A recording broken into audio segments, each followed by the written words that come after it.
What's up, guys? Welcome to the stream. We are doing the VCU Black versus VCU Gold show match. Sort of like a for fun thing. Maybe preparation before CSL playoffs, however you want to take it. I am Lokesh, your lovely vice president, joined by the handsome Red Lightning. Howdy, fellow gamers. Ready to watch some A team versus some B team action. Uh, yeah, that's basically it. It's for fun, but hopefully they go hard. Yeah, indeed. 'Cause It is for fun, but A team versus B team action, I want them to go hard and I want them to try hard because this might be some pretty fucking good League of Legends we see. I shouldn't curse. Remind me not to curse. But it should be some don't curse. pretty damn good League of Legends that we can see.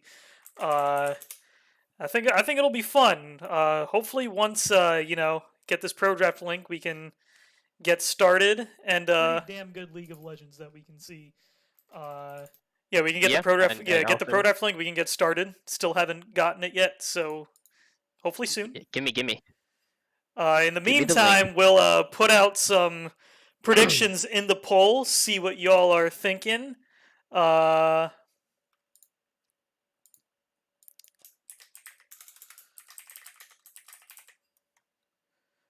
this is a best of three I'm thinking, series. I'm thinking it's gonna be a good game. Last time they did this, I believe B team won game 1, Yep, B and team then won A game team took one. the next 2. There has also been some updates since then. Brandon has moved down over to the B team, while Daniel has moved over to the A team. So there have been some differences. Spencer and Brandon essentially switched, and then Daniel moved over to A team, putting Kevin back in the jungle. And then Raymate has been playing ADC, and we brought in Slender Mode to play support for us. So, yep, we will see how this goes. It's definitely going to be an interesting matchup. Rank average is definitely higher on the side of the A team when you consider their peak ranks last season compared to their peak ranks on B team. But there's been I think a bit of a rivalry brewing up, so we'll see what happens. This is going to be interesting to watch, definitely. Yeah, everyone knows that ranks are just a figment of your imagination. They're not real, and they mean nothing. So it just depends on what you feel like at heart. I am a diamond player at heart, and B team are actually all challenger at heart. So I believe it's going to be a good game. I don't think this rank average is going to mean diddly squat. They're all super advanced with their mechanics, so should be a lot of fun. And the ranks aren't really that different. There's a couple of players where it's a little bit lower, but I think Pooh is the only player that stands out with like a big rank difference. And I've played with him a bunch, and he is much better than his solo queue rank would show. So I do believe it's going to be a good showing. I think it definitely will be a good showing. Hopefully any moment now. Hopefully any moment now. We will be able to. Bro, what? Draft.leagueoflegends.com. Okay, well, I guess I'll remake it.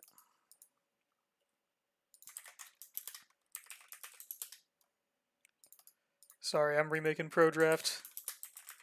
RIP. How could this happen to me? Red. We're gonna eventually get this game going. Spec. Alright, there we go. Fine. Lokesh has like 19 jobs, so he has to do them all. He has to cast and stream and make the pro drafts. Yeah, I mean, And just it is what it manage both is. teams People and just organize this and set it up and make sure all the players show up. So people he's just totally not overworked.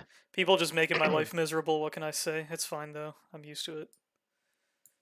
It's okay. You're making my life the opposite of miserable. I know. That's all I want in my life. Just make Red Lightning happy. Yeah, you get some more voters for B team out here. I know that I am, as of right now, the biggest voter for A team, but hey, I need some channel points to actually try to win here. Get some channel points to try and win, indeed. You have the spec link, Red Lightning? Do I? Is it the one that's posted in the chat? Or is it in a different... Is it in the other Discord?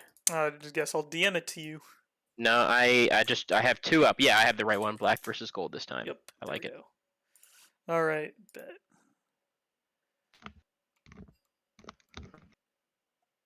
Okay, I guess we will hop into the pro draft.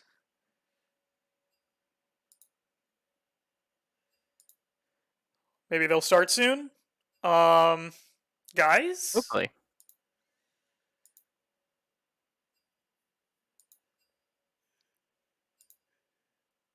right there are on draft.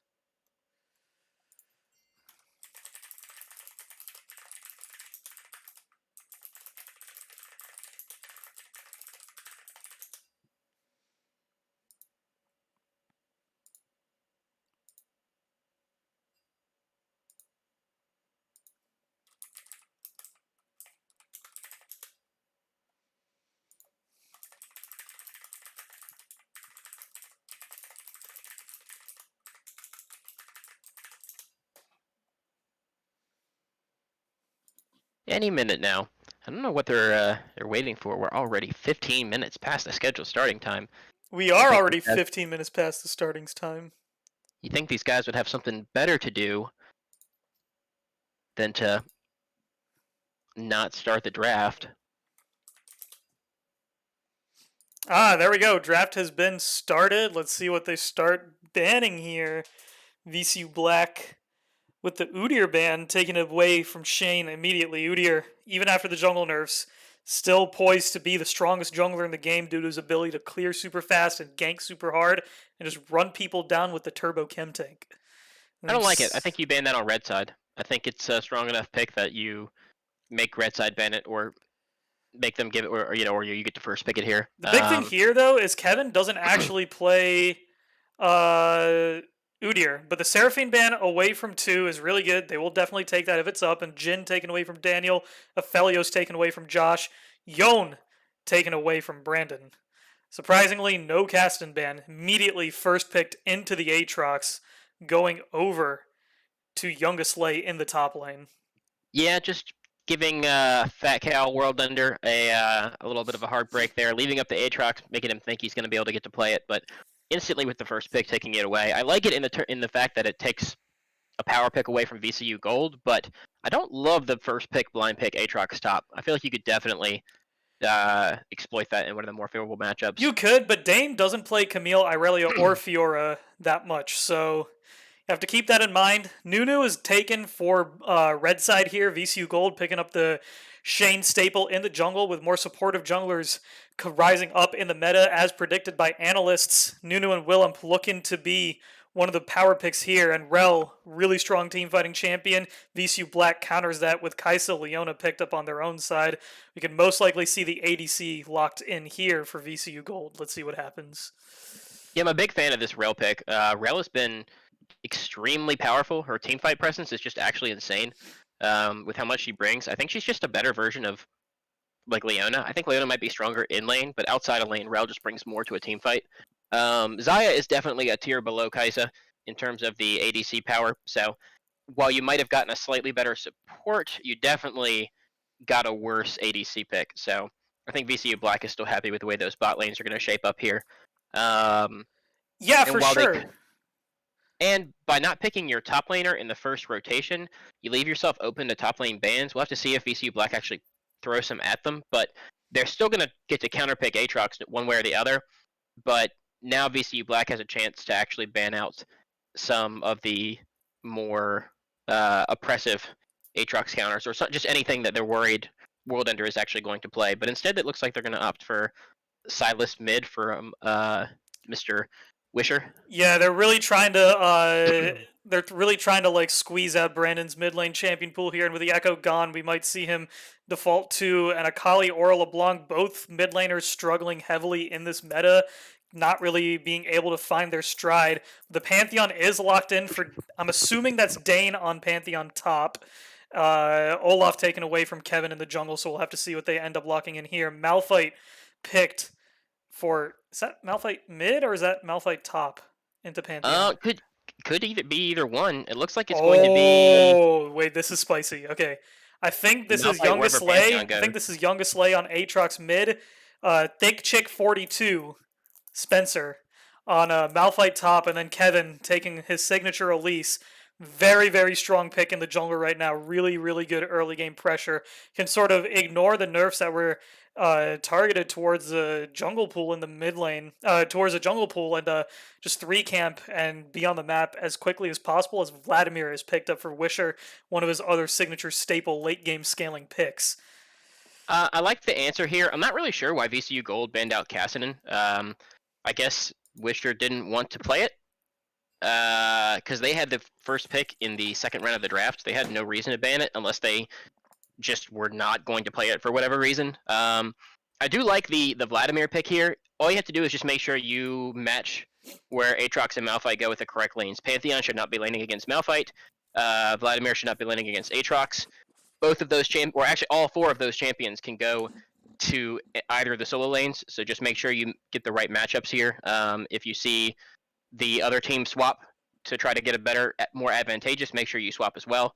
And just keep Pantheon in the matchup with Aatrox where he can actually fight back, and he's probably much stronger early game. And Vlad in the matchup with Malphite where he has no pressure, can farm up all game and be just as much of a late game team fight threat with his big ult button. Yeah, for sure. We'll have to see what happens here.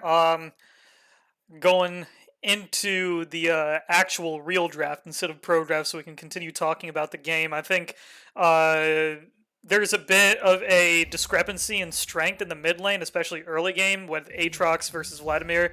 Aatrox can put a lot of pressure in on Vlad. And just sort of beat down on him. Vlad will be forced to sort of sit back and scale. So we'll give Elise a lot of pressure to potentially invade Nunu if Kevin is able to keep up his tempo high against Nunu, who's also a very good ganking jungler. Uh, One thing though is Elise will fall off in terms of viability the later the game goes, so he's essentially there to get his laners super far ahead. And hey, if he gets ahead and he's able to bring out like crazy item advantages, we could potentially see the Elise taking over the game. But yeah, what are your thoughts on the bot lane 2v2 Kaisa Leona versus Rel Zaya? I think in lane, Kaisa Leona is going to clap him. Zaya just does not bring much pressure into the laning phase unless she's paired with Rakan and they get their little shared synergy of upgraded attack speed. But in this matchup, I think Leona is just going to offer so much more than Rel early levels, especially before their ultimates are up. And Kaisa is just much, much more impressive in lane. Neither of them are like super dangerous and deadly, I would assume, but I'm much more scared. I think that VCU Black should probably have the shove. They should probably have pressure in the bot lane and should be able to use that to secure early drags with the pressure that Elise brings as well. And you've always got to be worried about dives when you're packing an Elise. It's just so easy for her to make that work with her E being used to juggle the tower aggro. It should be fairly simple to set up a dive into the bot lane, and we've been seeing that pretty consistently in the LCS. You know, these teams might not have quite that level of playmaking and macro, but the level 2 to level 3 bot dives have been like ever present in every game in LCS the last week. So I have to see if they can make that work using their stronger bot and jungle priority. Yeah, for sure. And I think this is an interesting matchup. I think the way Gold likes to play is super explosive and just look for fight after fight after fight. And, you know, that it's essentially like a gamble. They're bluffing, even if they're behind. And when they're ahead, they just run you over, right? But Black, they like to play a very more controlled style and slowly choke you out of resources. Uh, so I think this is a really interesting matchup. See how both of these teams decide to play uh, going into this. I kind of like Gold's draft better overall, just because of I think they're more comfortable in their champions.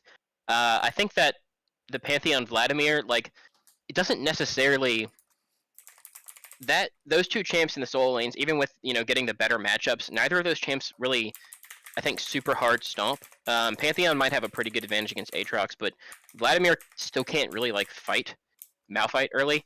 You're just farming. You can easily heal up his Q harass. You can harass him back with your own Q and just get as many minis as you can. But you're ceding a whole lot of pressure by having that Vladimir in the top lane. Probably, I think they're going to go top. Maybe they'll go mid. But either way, you're losing a lot of pressure because Vlad's wave clear is just really bad early game. He doesn't offer a whole lot. But I've seen Wisher play Vladimir a lot, and I just think it's more likely that he gets to the late game and is able to provide more in late game team fights than Malphite when Spencer. What's his name now? Thick Girl or something? Thick I Chick forget. Thick 42. Chick 42. Yeah, I think that his Malphite is probably going to just be less impactful in the game than Wisher's Vladimir. And I have seen World Enders Pantheon as well, and when he's not camped, he does pretty good, and you should be pretty familiar with that matchup into Aatrox, being an Aatrox main himself. For sure. We'll have to see how they're able to play this out. Currently, with the channel points, we got 16.9 thousand for VCU Black versus 9,500 for VCU Gold. Let's bring it up a bit higher for VCU Gold and see what happens. It's a little skewed because 15,000 of that is me for Black. So Gotcha. if you take me out of it, suddenly it looks like VCU Gold's doing a pretty good job. Well, Tristan coming in with the support for the Black team. It's okay. I have to. Nobody was putting points on them for some reason, so I'm putting points in. I'm donating. I already know Gold Team's gonna win, so I'm just donating my points to all the players that are brave enough to vote for Gold Team. I just have so many points to spare.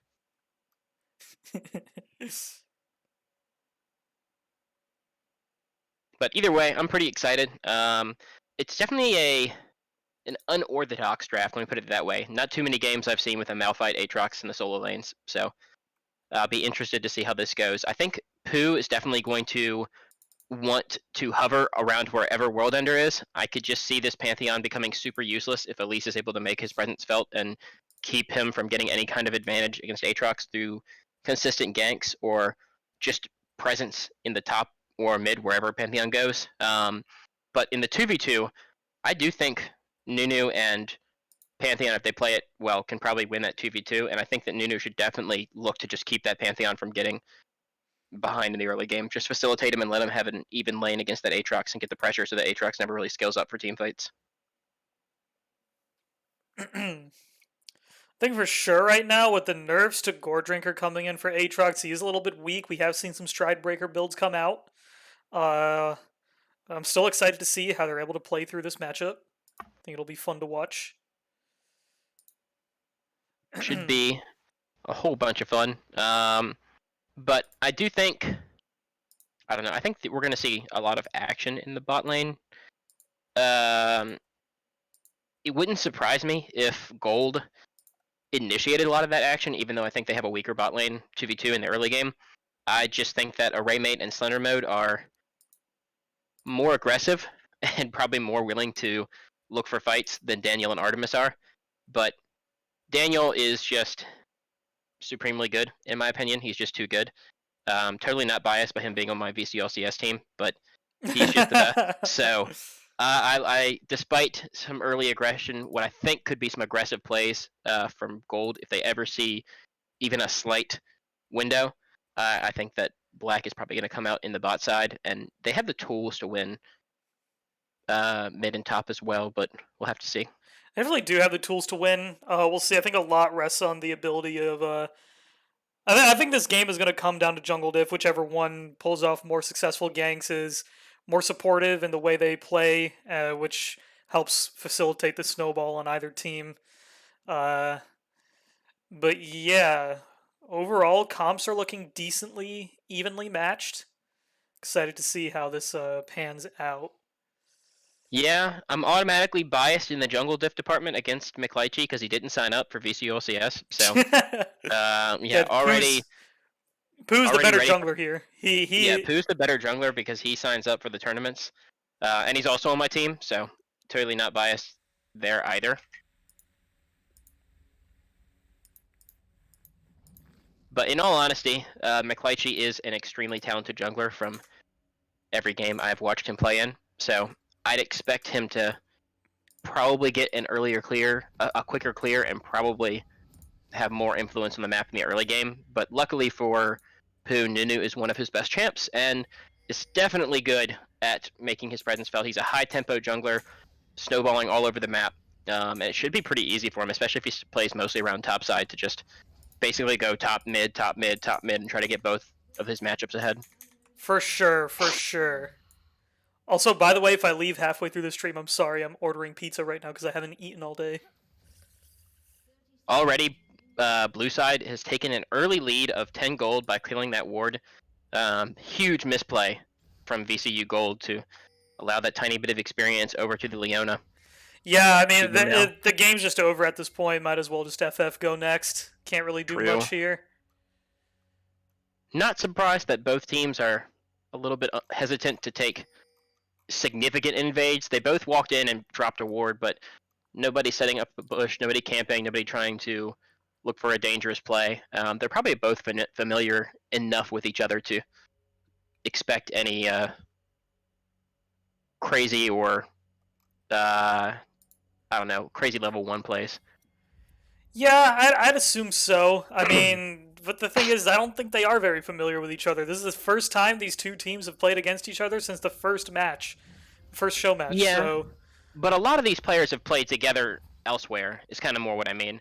Um, all of these players know and each other, and most of them play with each other on a pretty regular basis. So it wouldn't surprise me if they knew kind of the heads up. This is not the lane assignment I think you want if you're VCU Gold. I don't think you want Aatrox up against. I don't think you want Vladimir up against Aatrox. I think he has a much harder time farming in lane. It's hard to break the tether if Aatrox manages to hit it on you with Vladimir because it won't go away with your pool. And he actually has at least a little bit of kill threat onto the Vlad. Meanwhile, Malphite has none. And in return, Pantheon has very little kill threat back on the Malphite. I think he has to play it pretty badly to die in that lane. It'll be pretty easy to sacrifice a little bit of CS, grab some cloth armors on your first back, and play it out. Pantheon's so squishy that Malphite can just poke you back, and it actually hurts a lot. yeah, I mean, you just see the trade kind of went even there. Although the mana is running low for the side of Mr. Thick Chick 42. We'll slowly get that back with the corrupting pod, but Pantheon will eventually edge out in the early laning phase. But Malphite will go towards the late game. Already more poke coming out with the Arcane Comet. I mean, Pantheon should still win the lane early, but you see Thickcheck, I think he's doing a pretty good job. Just give up the push. I mean, you're going to lose pressure in the top lane, but literally, if you stay alive to like your first back and you manage to get your Bramble Vest or your steel plate, your steel boots, your what used to be Ninja Tabby, I don't even remember their actual name now. Plated steel caps. Plated steel caps, yeah, you get those. You get your, I'm going to call them Ninja Tabby still. And then you grab your Bomby Cinder as well. But honestly, as soon as you get your plated steel caps, you're probably fine in this lane as Yeah, Malphite. yeah, I think And so as well. you could just see he just does enough damage back in return that it's not like he's in any threat of like World Ender going for a dive or having a huge threat of all in. So just Immediately the lose 5 CS. gank mid onto Youngest Lay, but Kevin is here for the counter gank. First Blood goes over to Pooh with the Nunu. Glitchy having some trouble in this 1v2. Will he be able to get the kill onto Nunu? No, flashes away. Wisher going aggressively. Good flash from Kevin to avoid the certain death. However, that is First Blood over to VCU Gold. Yeah, great early gank coming in from Pooh there. He's just the first one there, taking advantage of Nunu's mobility with his snowball to just make sure he arrived in the mid lane first. Punishing Youngest Lay for pushing up a little bit too far without being aware of where Nunu could come from. So well played there. Almost a return kill, or almost another kill for Wisher, but McLeichie does a good job of flashing at the exact same moment, so the Tides of Blood damage does not go off and hit him as well. But now Wisher has no sums, and Youngest Lay does have his flash, so could easily get another gank in from McLeichie and punish the now summonerless Vladimir. It's a bit of trash talk coming in the chat. Spencer freezing in a 4-fun scrim. Talking about Flaming Dane for freezing in a 4-fun scrim. Youngest Lay with that teleport and the minion advantage he had after that gank does have a level lead over Wisher right now. But Shane is around the corner, going aggressive onto this Vladimir. Phase Rush comes in, gets away from the Aatrox chains. Overall, that is a trade in the favor of Youngest Lay. Junglers spending a lot of time hovering around mid. You saw Pooh sitting in that brush for a few seconds earlier. Now they're both passing through the mid lane looking for those raptors. I think both playing around this mid lane matchup is a good idea. Pooh's going to get the jump on the McLeiche here and get an easy stun. And by fighting him in the Raptors, he might be able to avoid the Elise stun as well. But Youngest Lay has He come over the is wall. able to avoid it, but Wisher is also here, flashing over the wall super aggressively. Not sure what that was for, but yeah, Shane currently keeping up even tempo with Kevin in the jungle. Elise so far not able to do much. Couldn't steal the Raptors away. Yeah, definitely a win for Red Side here. Nunu's actually back, this time with Slender Mode to accompany him as well. Get the stun on the Youngest Lay. He's going to go down really quickly. Wisher just putting in a decent amount of damage using that assist from earlier. Slender Mode making his presence felt in the mid lane, heading up there and just beating Artemis on the play. Yeah, already we see a 1,000 gold lead coming in for VCU Black, for VCU Gold, sorry. Well played early game so far, transitioning this into a dragon will be the Ocean. Give a bit of health regen in the early game. I think I've already told many people this, but I am not a fan of taking early dragons. You see, like, it's reset the tempo. Losing quite a bit of tempo here. Let's see if they just decide to hop off of it. All right, a Raymate is here to help. Yeah, I don't mind an early Ocean drag or an early Cloud. Ocean's just nice. It helps you when you're in lane.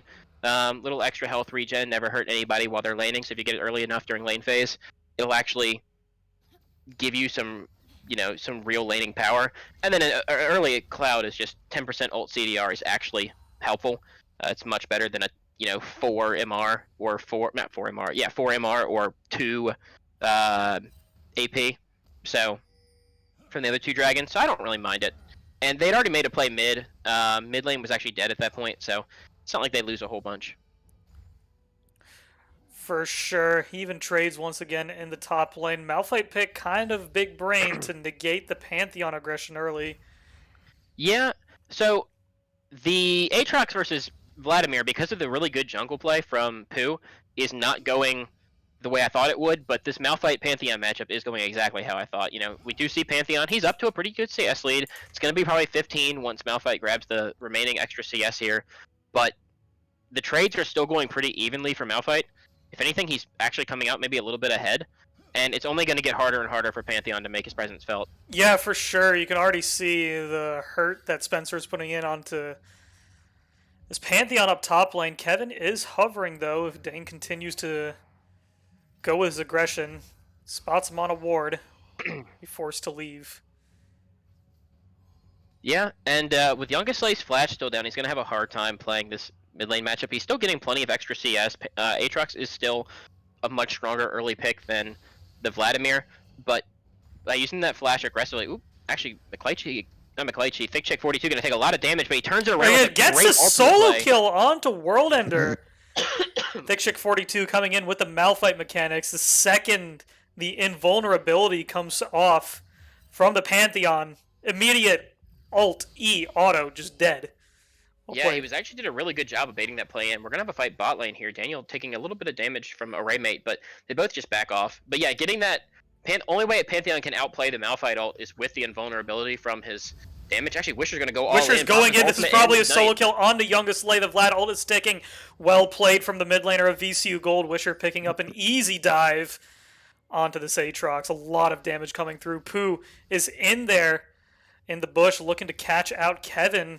Is going to probably root him up. There's no place for Elise to repel unless he gets close enough to the Gromp. Malphite ult is still down. Nunu, absolute zero, comes in. Wisher is here for the support. So nothing is gained from that apart from pressure in the blue side jungle of VCU Black. Kevin. Yeah, Wisher's playing really well here. Between him and Pooh, they're both doing a fantastic job of making sure that Youngest Lay basically can't play the game. Pooh's early ganks were always there before McLeiche, and so they managed to get some kills over to Wisher, and now he's strong enough where he can just solo kill the Aatrox under his own turret. He'll scale up much faster on Vladimir than you normally do, and he's going to be a huge threat way earlier than VCU Black is probably comfortable with, and they don't have the best scaling comp. I mean, you're never going to say that Kai'Sa scales bad or anything, but Aatrox certainly isn't. They are going to go for a dive in the bot lane now. Well Aatrox is here. Xayah ult is... Raymond is actually going to pick up a 1-for-1 in the dive. I think he takes that. If you're him, I'd be happy about that. Oh yeah, no. I mean, they send 3 men down and dive you, and you get one back. You waste a lot of their time, a lot of their resources, and you still get the same amount of gold.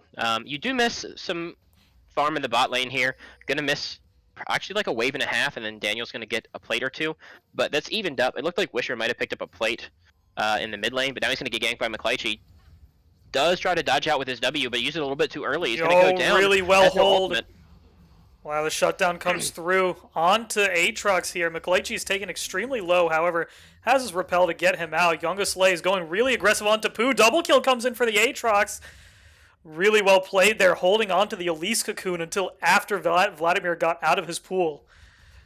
Bit of mind Yeah, games going on in the favor of VCU Black here as a double kill comes in for Youngest Slay on the Aatrox. Thick Chick 42 taking a bit of pain from the Pantheon, however. It's nothing that he can't manage. Yeah, Pantheon's positioning pretty aggressively. You have to actually be a little scared here, I think, if you're Panth. If you go all in and don't kill him, then you just get ulted, but he misses his ult, and now probably loses this 1v1? One Nope, more. Pantheon. Oh, gets the Q point blank range. Picks up the kill onto Thick Chick 42. Revenge is served as Dane picks up the return solo kill. Really close one on that. Yeah, Youngest Slay going aggressive onto Wisher while Pooh is still there. What are you doing, man? Does he think he does can have the 1v2 ultimate. this? He has the movement speed, and he has the extra healing and damage from his ultimate, so he probably didn't think he was in too much danger. Not a lot of crowd control once Nunu Snowball is used up. Do you want to talk a little bit about that top lane fight? Thick Chick 42 played that pretty poorly. Not only did he miss his ult in the first place, but he actually ulted while Pantheon's E-shield and vulnerability was still up. Yeah, So for sure. There's he a wasn't going to lot die of either way. damage. It's a lot of damage onto Wisher. Actually, Yeah, imagine if he hadn't gotten that huge advantage early into the lane. It would be pretty devastating to play against that could Pantheon. They are potentially gonna see be a ulting fight right coming now. in here. Whirlender comes in with the Pantheon ult. Rel is engaged, but only tags Artemis. Daniel dives towards the backline. He might be dead here. Never mind. Youngest Slate picks up the kill onto Pooh. Daniel is in a 1v1 with the Rainbow. Wins it out with the Kaisa passive. Slenderbow gets dropped immediately by Artemis. And Thick Chick 42 Whirlender is stuck in a 1v3 now. There's no way he is getting out of here. Thick Chick picks up the kill onto that. All of a sudden, what looked like a disadvantageous situation for VCU Black gets turned on its head with a 4-for-0 plus the Cloud Drag.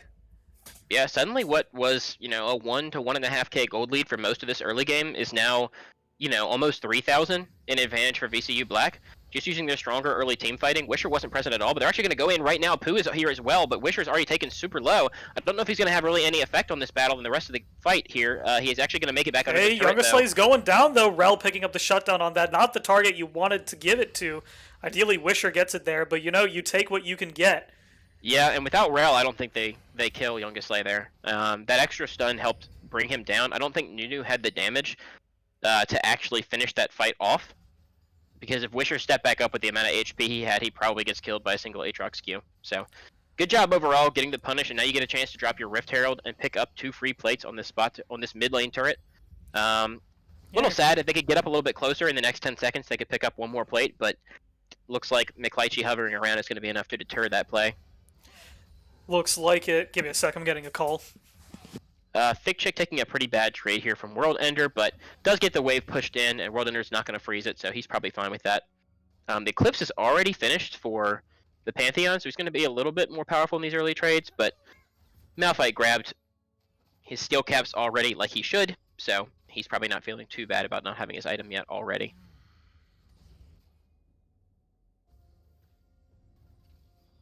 Looking at the game state like it is now, I don't think VCU Gold is still in a bad position. They managed to grab an early Drake, so they're not too worried about the soul stacking.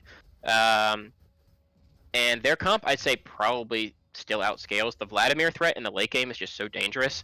And Aatrox and Elise are going to fall off pretty significantly. It's not like Nunu scales super well either, but having Engage and having a tank is never a bad thing, even in the late game.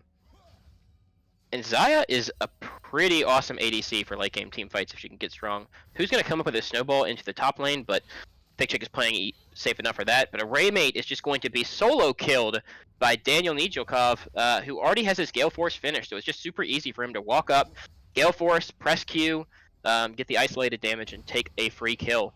Wisher's going to run away using his W and Phased Rush. Fast enough to get away. Does have to burn the flash as well for a little bit extra movement speed and distance, but Gets away in the end. Good ult from ThickShake42. Gonna stun up World Ender and take him down more than likely. Pooh is coming up as well. Great job to get the kill before the jungler came in, but he is going to die, and Pooh's going to pick one up in the end. But you're still going to take that if you're ThickShake42 here. I hate having to say that name. It is ridiculous, and I don't like it. Pooh is going to get chased off by Youngest Slay, but his phase rush movement speed is enough to get him away without too much danger.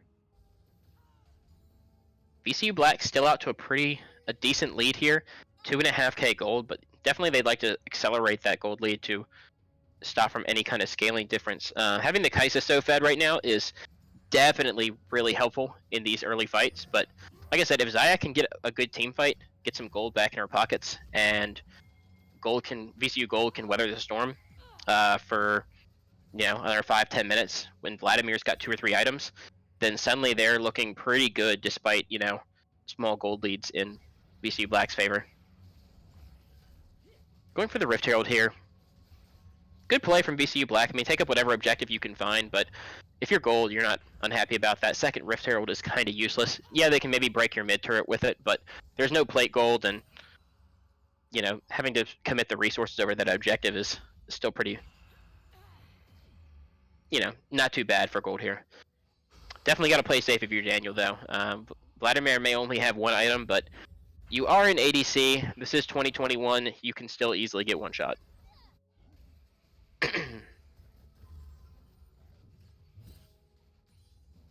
Looks like lane assignments have actually switched. Aatrox is now in the top lane, matching Pantheon. So this is probably where Pantheon wanted to be the entire time. It's actually probably good for Pantheon that he's in this matchup. They are on the same item point, but because Aatrox built the Merc Treads, he does have no armor against this Pantheon, while Pantheon has the steel caps against him. So not too bad here. You probably win this 1v1. It looks like they're going to do a 4-man dive actually onto the Aatrox. He does have his ult available and flash as well, and a TP's immediately going to come in, but they have so much damage that he's getting burst down pretty low. ThickShake42 gets a great ultimate though, does stun up Slendermo. Slendermo's going to go down, and Youngest Slay manages to cancel the ultimate from the Nunu. Our Raymate still has his ult as well, though. They're end up going to stun up and take down ThickShake42. Youngest Slay still above half health, though. Picks a kill back up into a Raymate. With his healing, he can probably win this with the remaining 2 members, chasing them both away. So in a 4-for-2 dive, they end up trading 2-for-2 on either side. Definitely good or 2-for-1. Definitely good for the side of VCU Black. And they pick up the kill onto Wisher as well with a great cocoon from McClychie. Now World Ender is getting beat up here by Youngest Slay. I don't know if he has the damage. Pooh is coming in. If they can get the stun and burst him out, they might be able to pick up this kill, but you have to worry about the Aatrox healing coming in. And he does pick up World Ender before he manages to get any more damage down. Looks like Pooh is probably going to go down as well here. I don't think he has anywhere near as much damage, and now Aatrox is extremely fed. Meanwhile, Rift Herald going down the mid lane. Didn't really get to see that because of all the shenanigans in the top lane, but they managed to break both mid turrets. And actually the mid inhibitor turret as well. So clearing out that entire mid lane, smartly not trying to take the inhibitor. No reason to at this point. Baron's not up. Dragon's not up for another 4 minutes. So no objectives. You're just giving them free gold. But now you're at a pretty scary point if you're gold. Where beforehand you were just a little bit behind, now the gold lead is over 6,000. They are up a dragon. They have a lot of control over the map by breaking all of those mid lane turrets. So, pretty scary position here. No turrets broken from red side yet, and I don't think they can really take a fight at this point. Maybe a really good Vladimir play could turn something around, but Aatrox, despite being 0-3 at one point, is now 7-4, has a shutdown, is actually up 2,000 gold on the Vladimir, and is really dangerous. Lokesh is back here, so I can finally stop talking. Sorry, my pizza arrived. You missed a bunch. Looks like VCU I did. Gold. It was like what? Like it was like 10-8 when I left. Now it's 16-8, something like that. It wasn't 10-8, but it was. It exploded a lot since you left. Big fight in the top lane. Red team tried a 4v2 dive, but they ended up trading 2-for-1. Youngest Slay outplayed the dive and got a whole bunch of kills, and now he's very, very fed. Yeah, it looks like he gets the Gore Drinker and the Sterix. However, Vischer gets caught out by the Elise Cocoon. Very well played there, picking up the kill onto the Vladimir. as this could put them in position to take Baron. The 7, almost with a 7,000 gold lead actually coming in for them. So like that is what they're going to do here. Let's see how red team reacts to this. Youngisley dips out of the Baron pit to go and defend the mid tower. Should be a free pickup for them. Yeah, they don't need anybody. They only need 3 members to do the Baron, and by having the other 2 kind of screen them out, they can protect their mid turret and keep anybody from trying to come in and respond.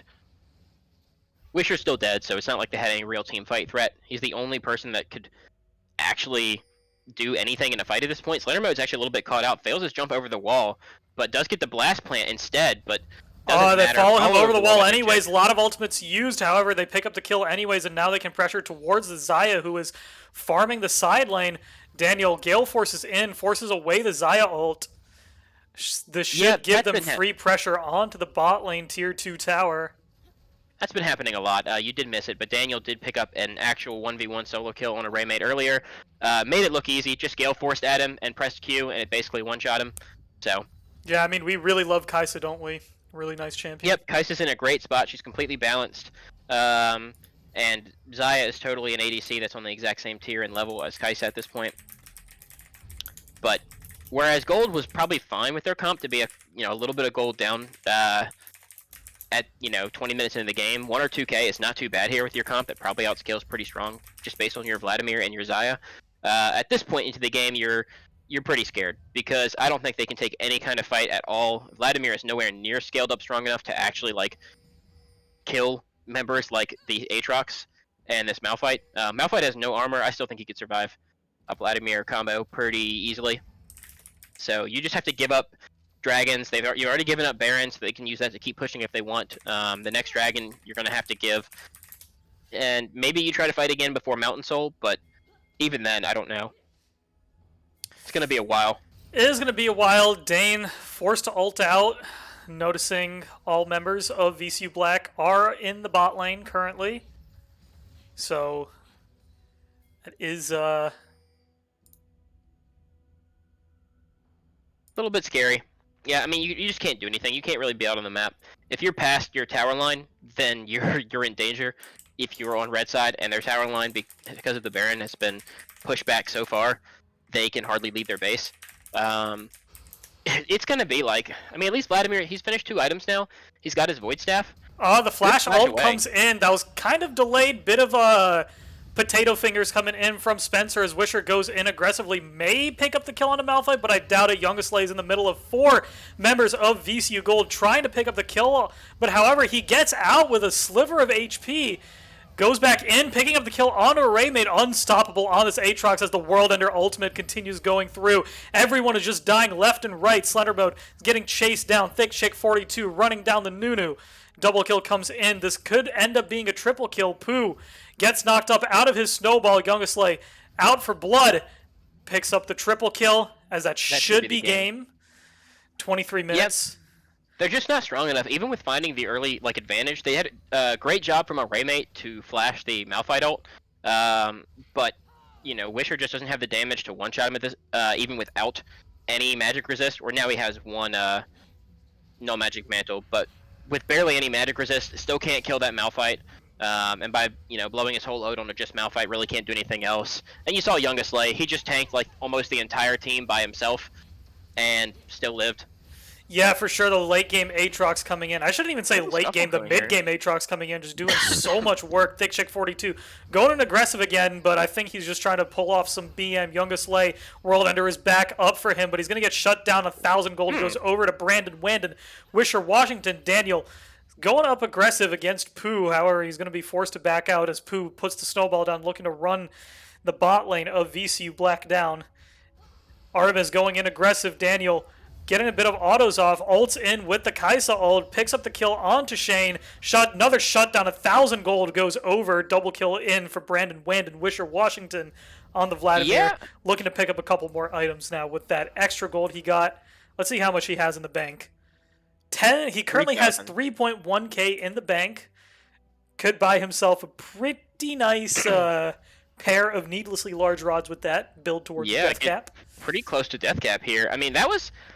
Does it change the game? Probably not, but that was kind of troll from VCU Black. They could have probably ended the game had they focused on the turrets and not spent so much time using 2 members to chase down Pooh all the way like halfway down the top lane.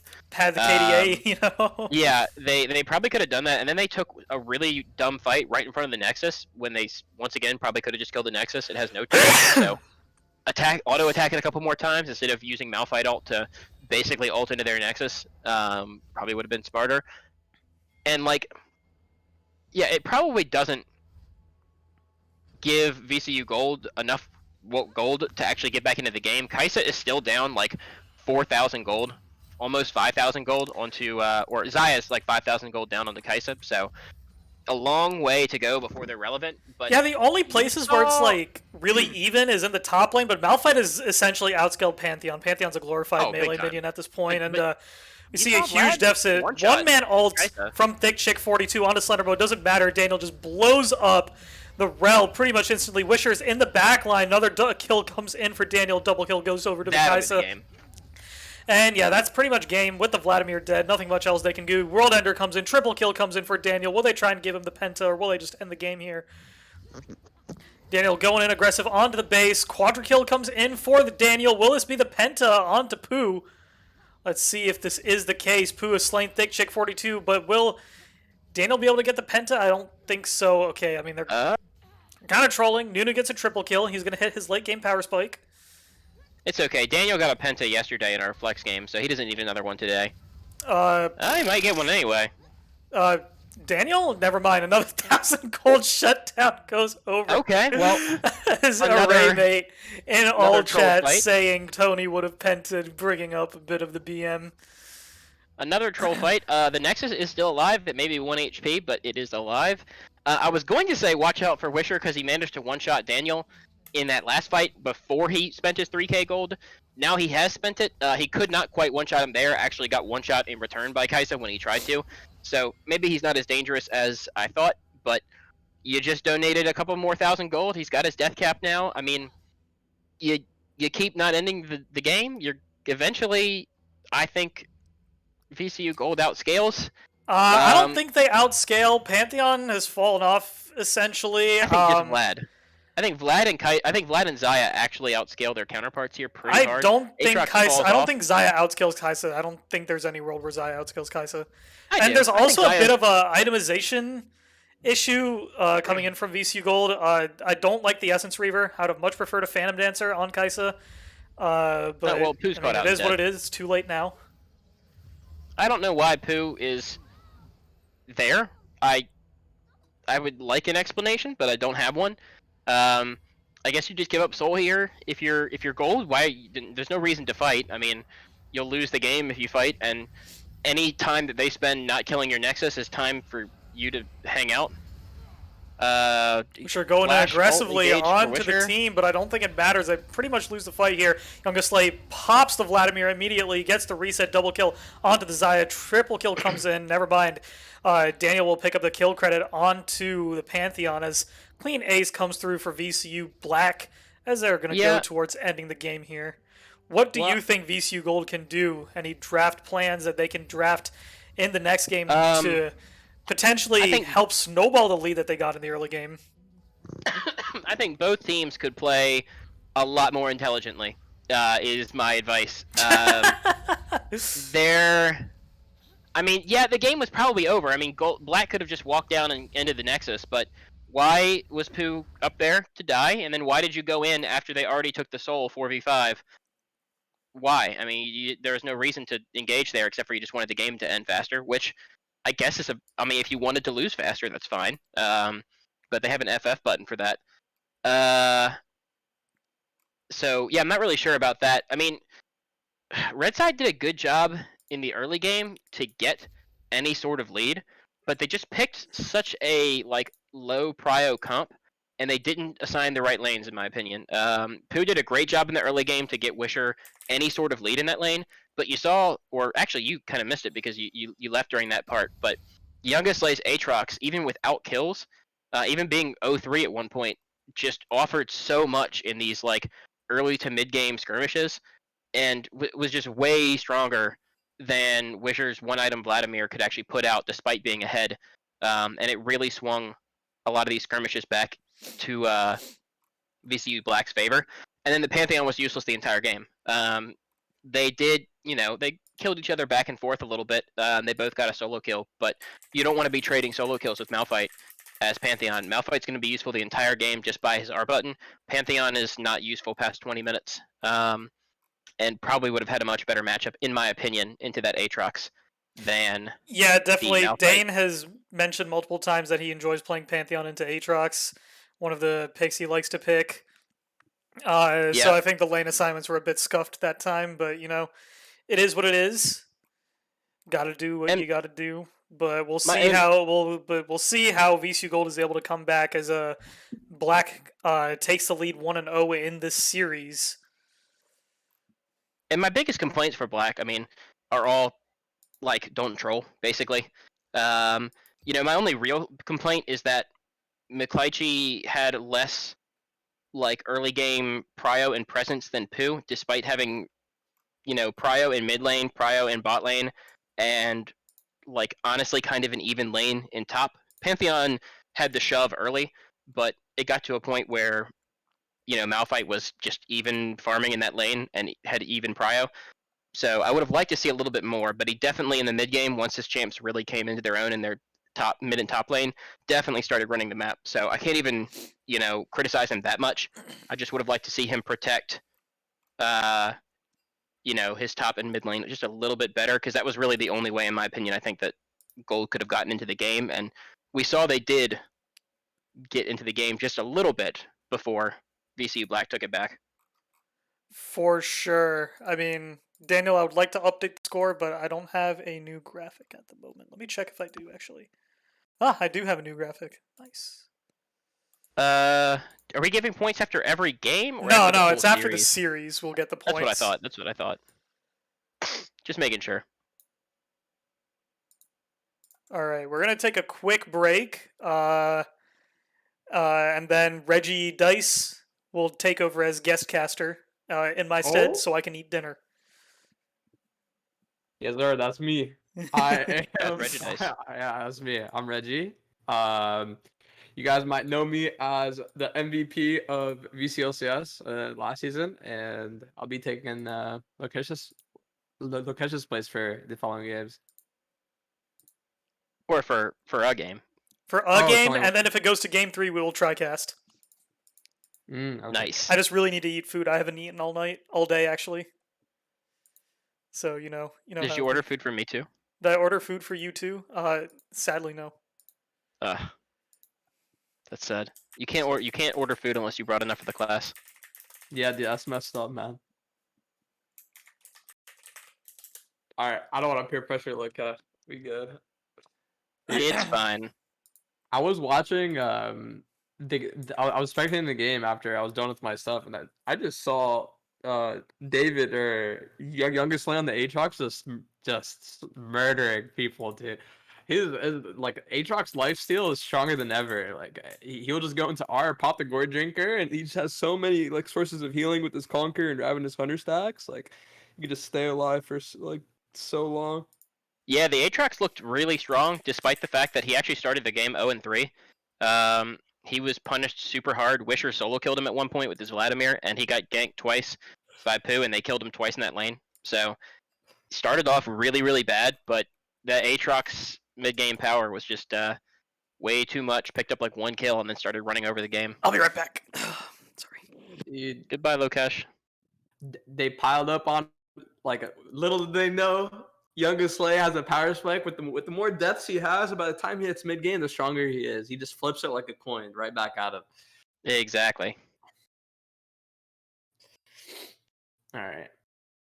Um how much longer until the game starts? I have no idea. I still can't move into the spectate, so I don't know. And I haven't seen a link posted for the pro draft, so we'll have to see. It should start as soon as the players are ready, and as soon as somebody makes the pro draft and does all that nonsense. But that's not my. It's above my pay grade.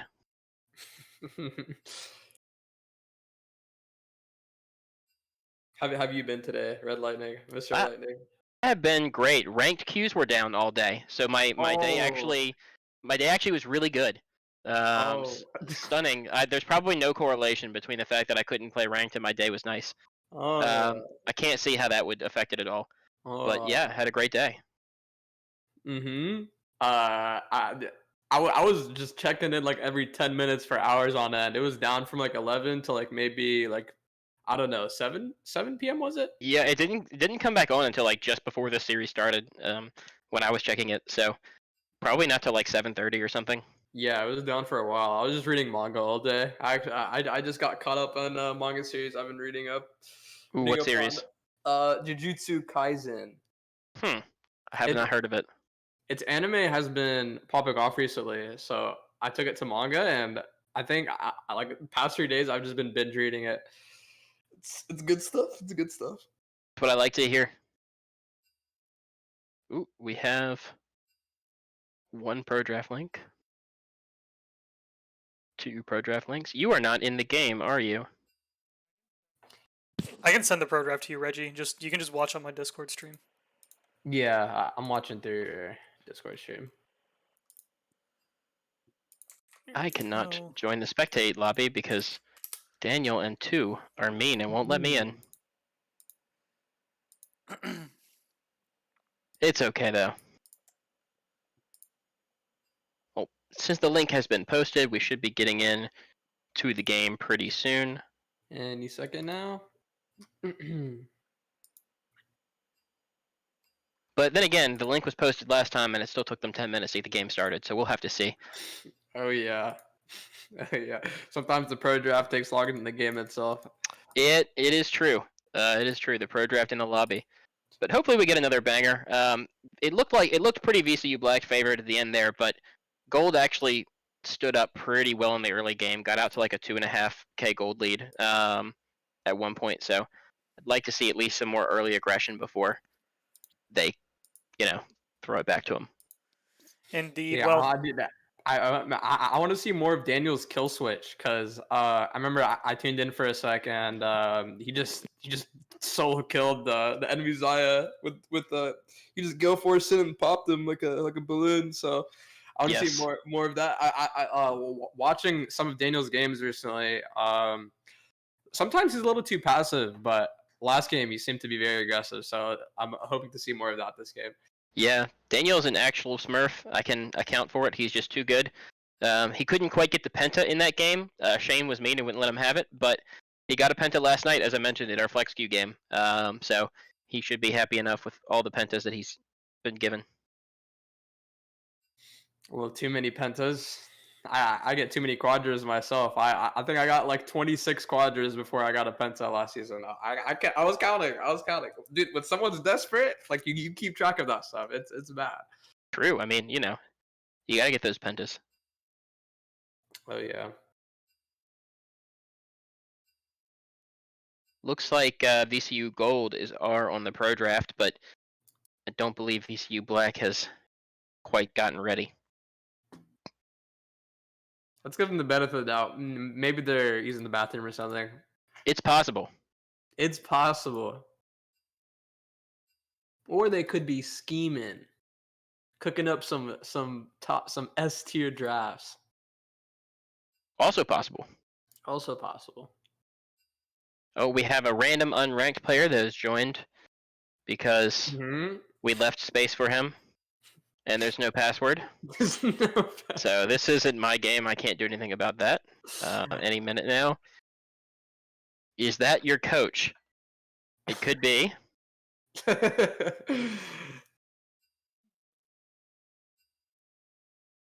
I remember back when I first played League in season 3, I didn't know how to get into a game, so I kept on joining people's customs and I kept getting kicked.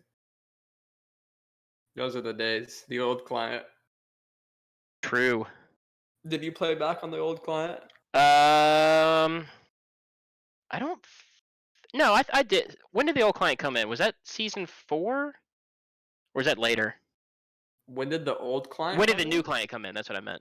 I think season 5 or 6. Yeah, so I played a little bit on the old client.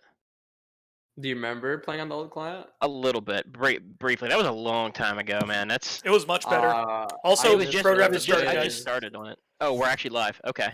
Um, Oh, VCU Black going for the Udyr ban on red side. Smart, considering VCU Gold is on blue this time, so they have the first pick reserved for any S tier picks left up on the table. VCU Gold took away the Jin and the Kaisa. Those are good ADC picks right now. Don't blame them for that. But Vayne is still up for grabs here. That champ has been wrecking up my solo queue games, so I'll be upset if no one bans it and no one takes it, because that's a freebie right there. oh, for sure. The VCU Black has banned Udyr in both games. Now, I don't mind it on the red side because, blue side could easily first pick it, and I think it's super strong. But I don't think they should have banned it on the blue side back when they were on blue side. The Kaisa ban coming out from VCU Cold is not surprising, seeing what Daniel just did to them with Kaisa. And the Shen ban away from, I guess, Spencer, Thick Chick 42, and the Take Seraphine ban away chicken. from 2. That makes sense.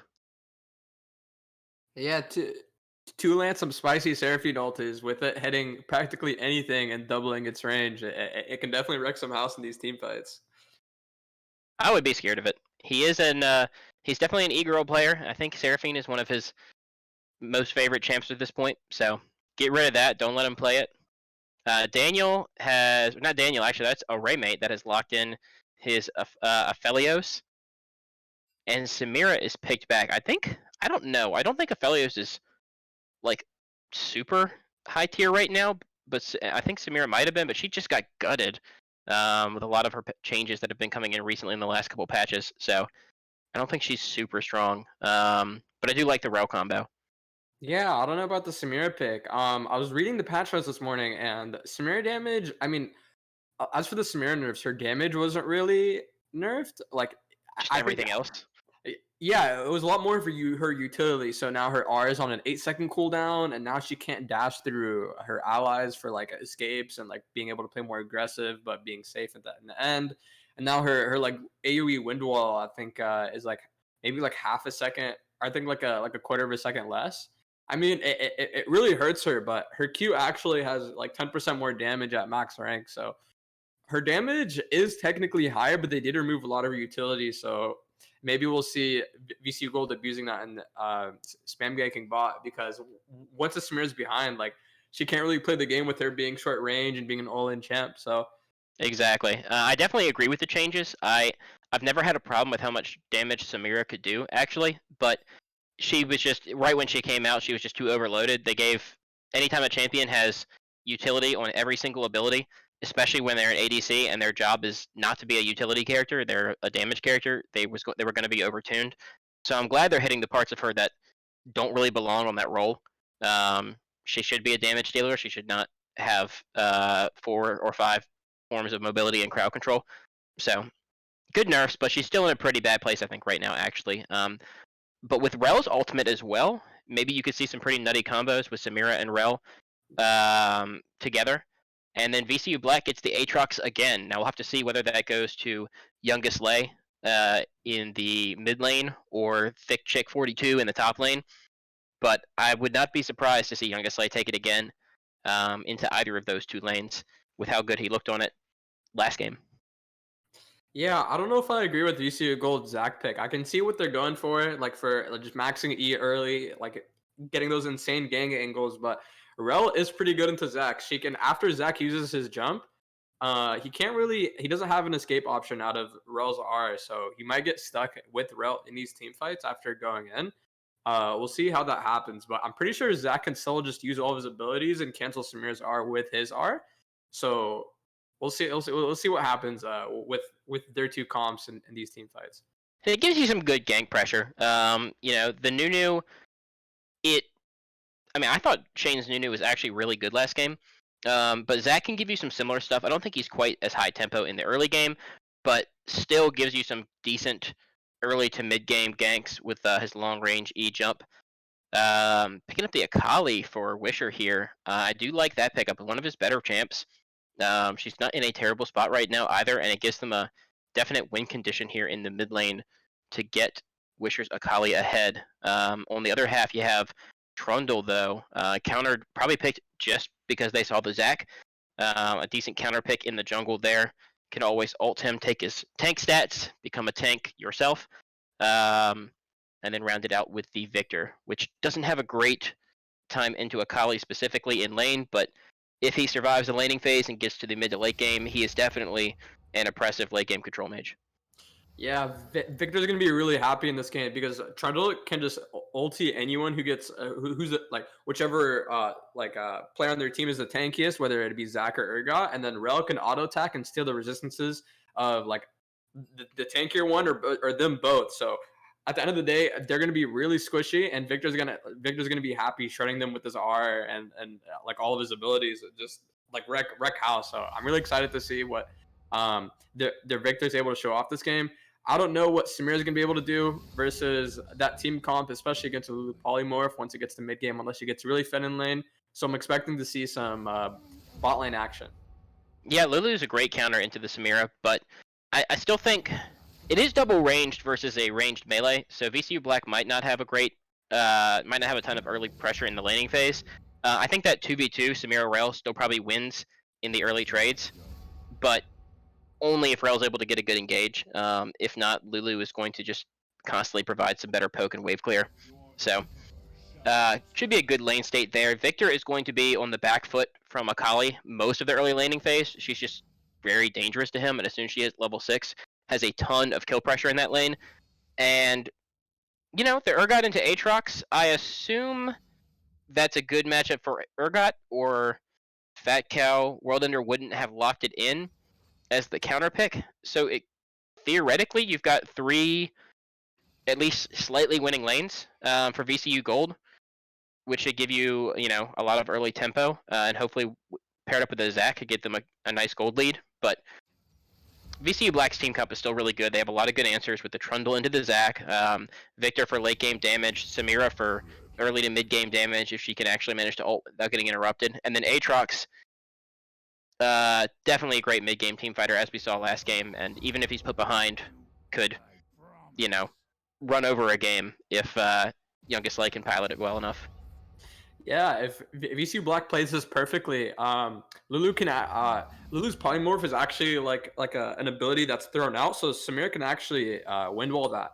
And with Trundle Pillar blocking Zac, if VCU Black play this game mechanically perfectly, I don't see like a lot of things that VCU Gold can do, especially once Victor can scale up and play into these mid game team fights with all the bonuses Rel's autos can do, taking away the resistances along with Trundle's ultimate. Definitely true. So based on the 2 team comps, who do you have winning this game? I'm not saying this team because their overall rank is higher, but I do believe their comp is better overall, so I'm going with VCU Black here. Yeah, I kind of agree.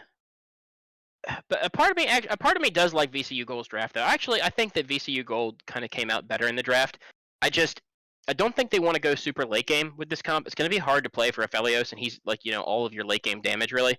So I don't think you want to go super late, but they should have early pressure in all 3 lanes with range matchup in bot lane, range matchup in top lane, and then Akali into Victor in the mid lane.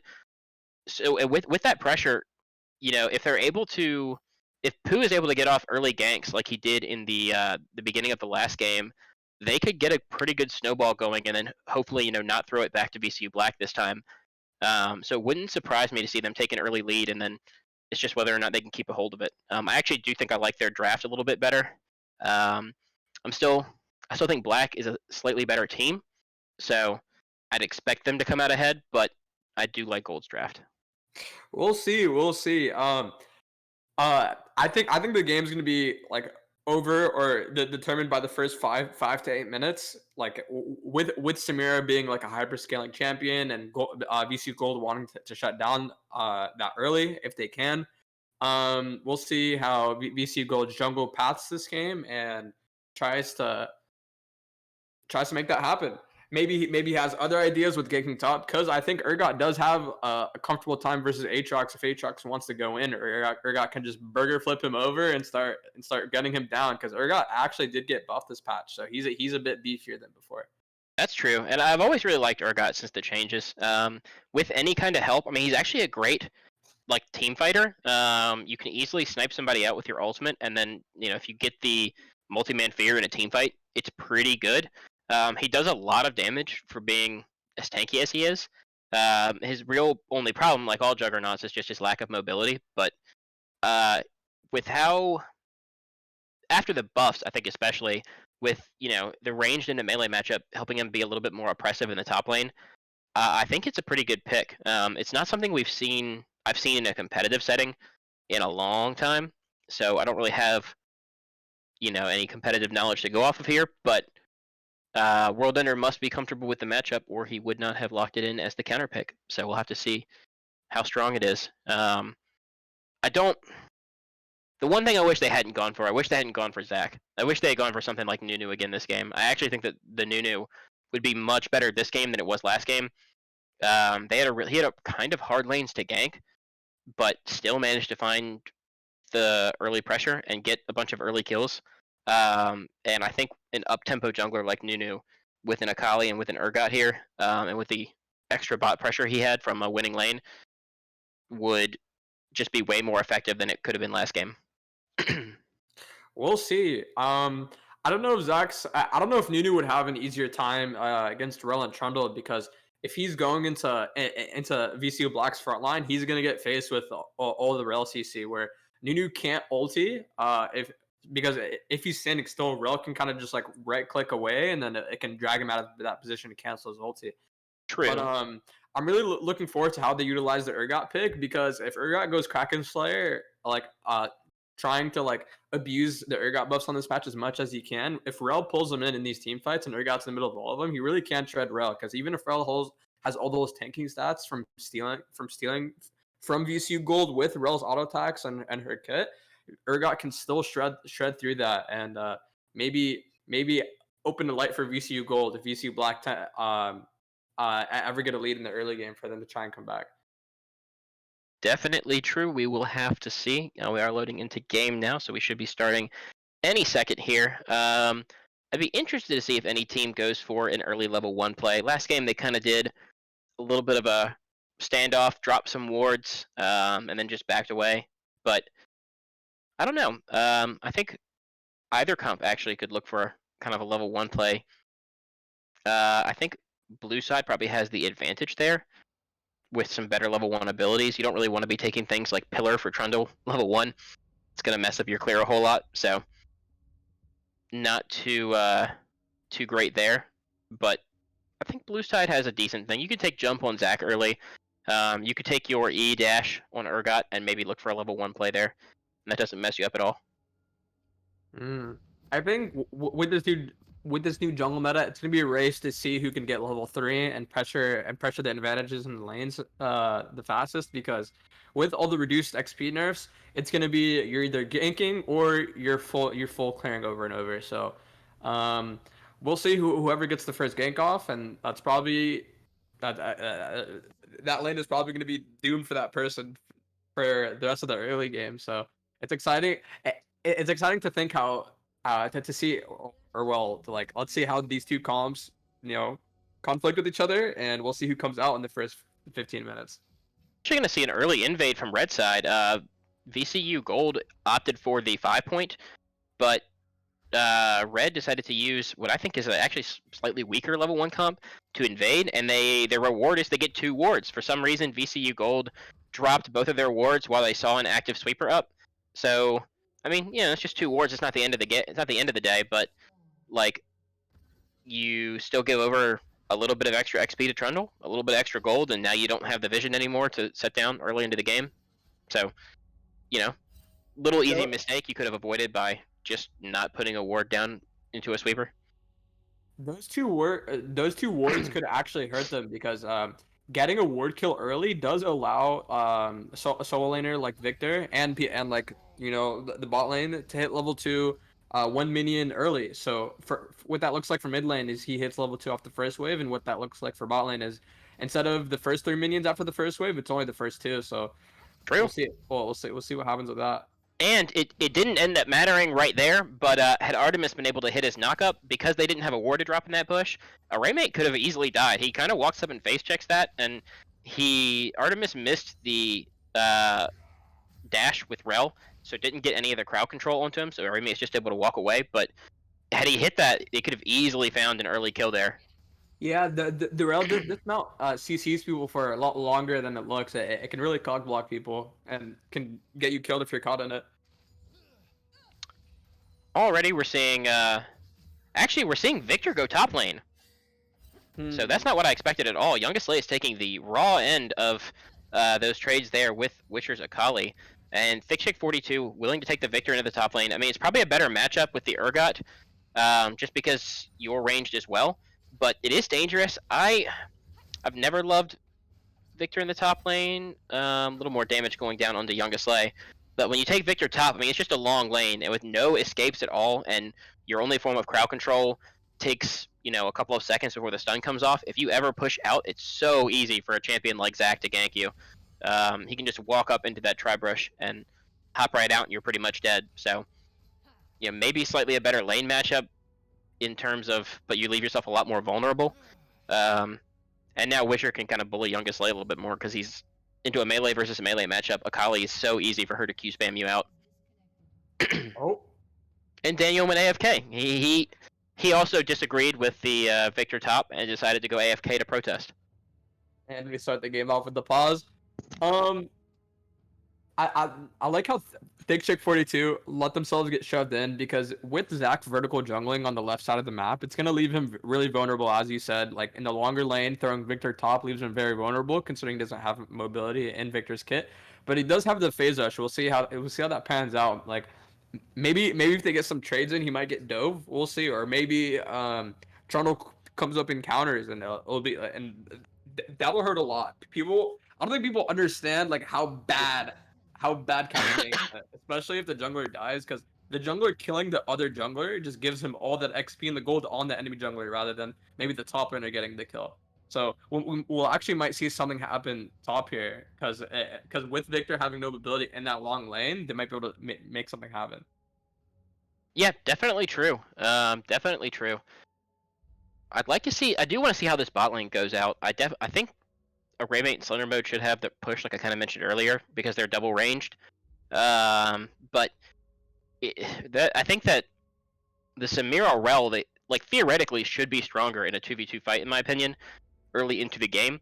I just think that they're going to be poked down constantly. But if they can find a way to actually push back and keep this lane even, or even push it in their favor, it'll really help out this Trundle.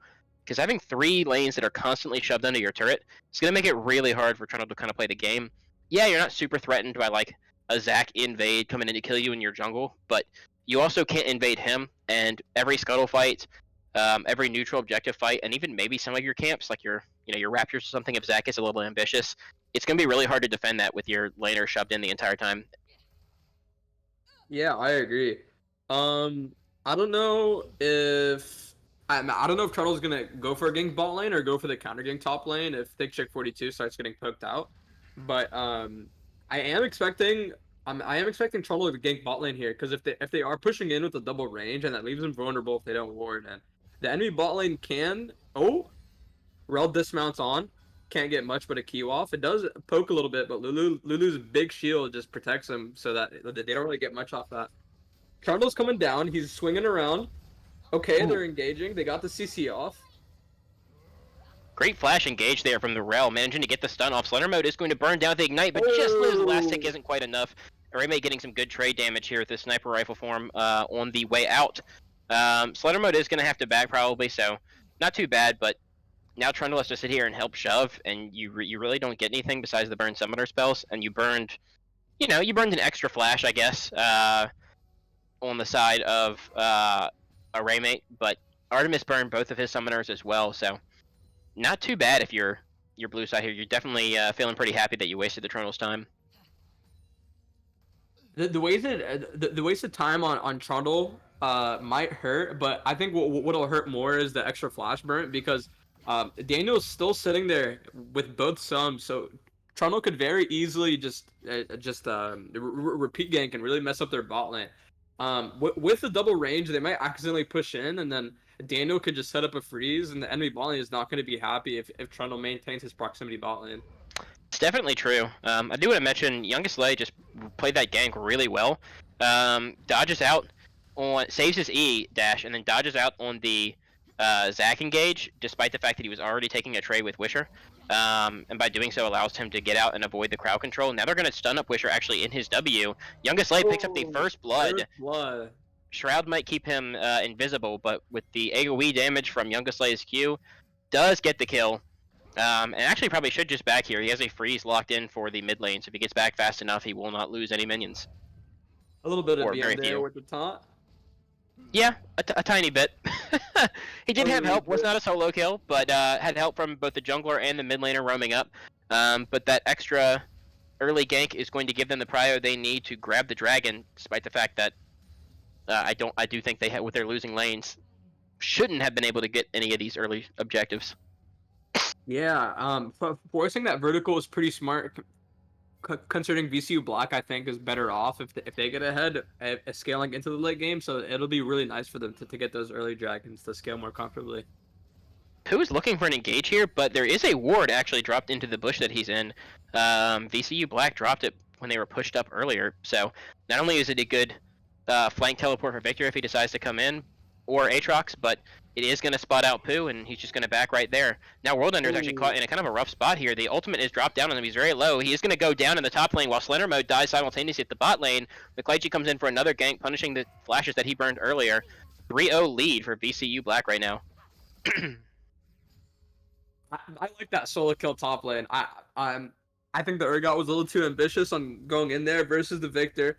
Victor definitely wins that 1v1, and he really just wants to poke him out, just like keep knocking him down like 100 HP at a time to set up for those dives that we talked about earlier with Zac. Considering Victor doesn't have any abilities that give him mobility in his kit aside from his phase rush, but he just decided to go for the full on 1v1, and he got punished for it. So yeah, I definitely don't like the play from World Ender there. When you're sitting there that close to Victor's turret, he's not really in much danger, and the only way you die in that lane is if you go in. McClaychi's actually really low here, so Pooh could maybe find a kill, but with the smite, gets level 6 over Pooh's level 5 and gets a ton of health here. Wisher misses the beginning part of his ultimate, so he doesn't get that early damage. He is still looking for the kill, though. McClaychi does flash away, matching Pooh's flash, and so trade of summoner spells, both parties are going to get away pretty much unscathed. Who goes back in here now, actually. Youngest Life picks up the kill on Wisher using his passive auto attack to take him down. But World Ender is here as well. With his ultimate, he could maybe drop him, but actually doesn't have the ult up. Must have used it earlier. McClaychi is getting really, really low, but Pooh is scared to go in and finish it off, and World Ender is actually going to go down to Youngest Life. Pooh could fall as well if he tries to continue the fight. Even more kills to VCU Black. that's what I'm talking about. 8 minutes exactly on the dot, on the time for this game, and it's 0-5. Hey, all I'm saying is I called it. It's looking really good for VCU Black. I don't know how VCU's Gold's gonna come back from this. They do have the Aphelios Lulu skill, but will it be enough? I don't think so. I think that VCU Gold, VCU Black has to play pretty bad to throw it at this point. I think they should be behind this early into the game with Gold's comp. I think they actually outscale pretty hard on VCU Black here. The only spot you get outscaled is Aphelios, but it's just hard for him to play into this comp here. Yeah, he's got plenty of things to protect him, but they get outscaled, in my opinion, in every other single role except for ADC. So it's looking pretty grim. You have a 30 CS lead in the top lane and a kill difference. Victor is going to be scaling really fast. Aatrox is already 3-0. We saw what an 0-3 Aatrox could do last game, and that's a solo kill under turret for Thick Chick 42. So yeah, not looking too hot for VCU Gold right now. Kind of showing us how to speed run a series loss. Not looking too good. There's action going on bot lane. Array mate flashes in. He doesn't get much from it. He thought he could go for the kill. Oh, he kills their all though. Samira barely lived with any bit of HP. their enemy and VCU Gold is winning out in the bot lane here. Well, it's maybe that Felix will scale into a monster so they can carry this game. Yeah. I am kind of scared for VCU Gold's top lane though because like Victor is just gonna like just take over the lane really hard. I don't know if he's gonna be able to do much. Urgot's not happy up in top lane. No, it is nice they managed to pick up some kills. Solo kill for Wisher in the mid lane gets him a little bit more gold, even if he does die to McClychie afterwards. And that bot lane play, your gold, you did get a kill into Aphelios, which is like right now your really only win condition. But now Youngest Late is going to TP in here. He's going to pick up both with a knockup. A Raymate has no flash to get away. The Lulu ultimate saves him for a little bit, but there's just too much crowd control. Only thing you can be thankful for is that Rel picked up the kill. But yeah, it's just I think it's too little. I don't think they got gold got nearly enough out of that last couple minutes to swing that game back. Urgot is in a miserable position right here. He almost can't play the game against Victor at this point. And Victor's only going to get more and more oppressive the farther the game goes on. He should not be like this accelerated at 10 minutes into the game. So feels pretty bad. Wisher gets pulled back in actually. Youngest Lake gets the better end of that trade. We talked about it earlier, but Aphelios does have a hard time into that comp. Even though VCU Gold's Lulu dropped the exhaust on him to try and help a Raymate from dying, they just have too much CC to answer the immobile Aphelios from being able to do much damage to them. I don't think you want this if you're World Ender. You do force the flash out, but you are going to get killed. So yeah, not really the trade you're looking for. Look good a little bit at first, I guess, because you got the slow onto him and you dropped the ult, but who misses his knock up here, so Youngest Late is just going to get away. we saw that for a bit. Even though Victor was 3-0, he was throwing back some damage, which I was talking about earlier. I think it would have been smarter for Urgot to like start just picking at Victor's HP bar to set up for some Zac dives, but Zac has been mid bot for most of the game. There hasn't been much love for Urgot this game, so Victor's just gonna keep wrecking house. He's going to kill him again. Yeah, it's another solo kill. Urgot is just gonna be miserable this game. He's not gonna be able to walk up to Rel. Rel is just gonna dismount. Trundle's gonna ult him. Aatrox is just gonna R and pop that Gore Drinker. They only have one ignite on VCU Gold's team, and then yeah, he's just not gonna have like a fun time. I can't see light for Urgot's team fighting later on. No, there's not. It's a 4v5 in my opinion at this point for VCU Gold in the top lane, and every one of these kills is 25 stacks for Victor's passive. Getting his all 3 upgrades is basically the most important thing for Victor in the early game, and those 4 kills by themselves, even without any farm, has given him an entire upgrade right there. So he is feeling really good, has plenty of gold, can go back and spend another 2,500 that's sitting in his pocket. So he'll probably finish his first item here. And Urgot can't play the game anymore. He's just going to be solo killed by Victor every time he comes out of his turret. And with Victor's range, he's going to be a threat to get solo killed under his turret. So not much you can do there in the top lane. If you're looking for a carry, you have to look to Aphelios. It's the only position where you're actually, well, you're still not ahead of gold because of all those tower plates that have gone down, but you're anywhere close in gold is that ADC position. So put your eggs in that basket and hope he can carry. Yeah, VCU Black is 6k gold ahead. I don't know how VCU's gold can come back from this one, but we'll see. Zac does have is 0 deaths, but also has 0 KP, so he can't really do much this game. Urgot is about half. It's just half of VCU Black's kills. So with VCU Black's top dominating, I don't see how VCU Black can lose these mid game team fights. But who knows? We'll see. It would be really tough. I mean, Victor by himself, he really spikes on 2 to 3 items, but like having 1 item already and his boots finished at 13 minutes, his team fighting presence is going to be monstrous. He's way ahead of Aphelios in terms of gold right now, like 2,000 gold. He's going to get caught out here by Urgot, but just takes so much damage that Urgot is going to have to flash away to avoid getting killed again. Not that he gives over much gold at this point, so maybe trading like that is fine if you manage to pick up the shutdown.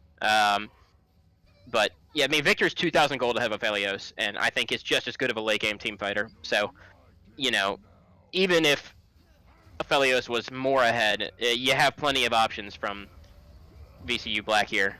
Great stun up here. The Zac goes in, but there's no follow-up because everyone else was actually stunned up by Victor. Daniel is into the fight, does use his ultimate. Zac has already been popped into his passive. Akali does manage to pick up Victor on the backside, but Pooh still goes down, and I don't think Wisher has the damage to take them down at this point. Actually, McLeish forced to flash away. Wisher is still going here. He's still pushing, does manage to pick up the kill.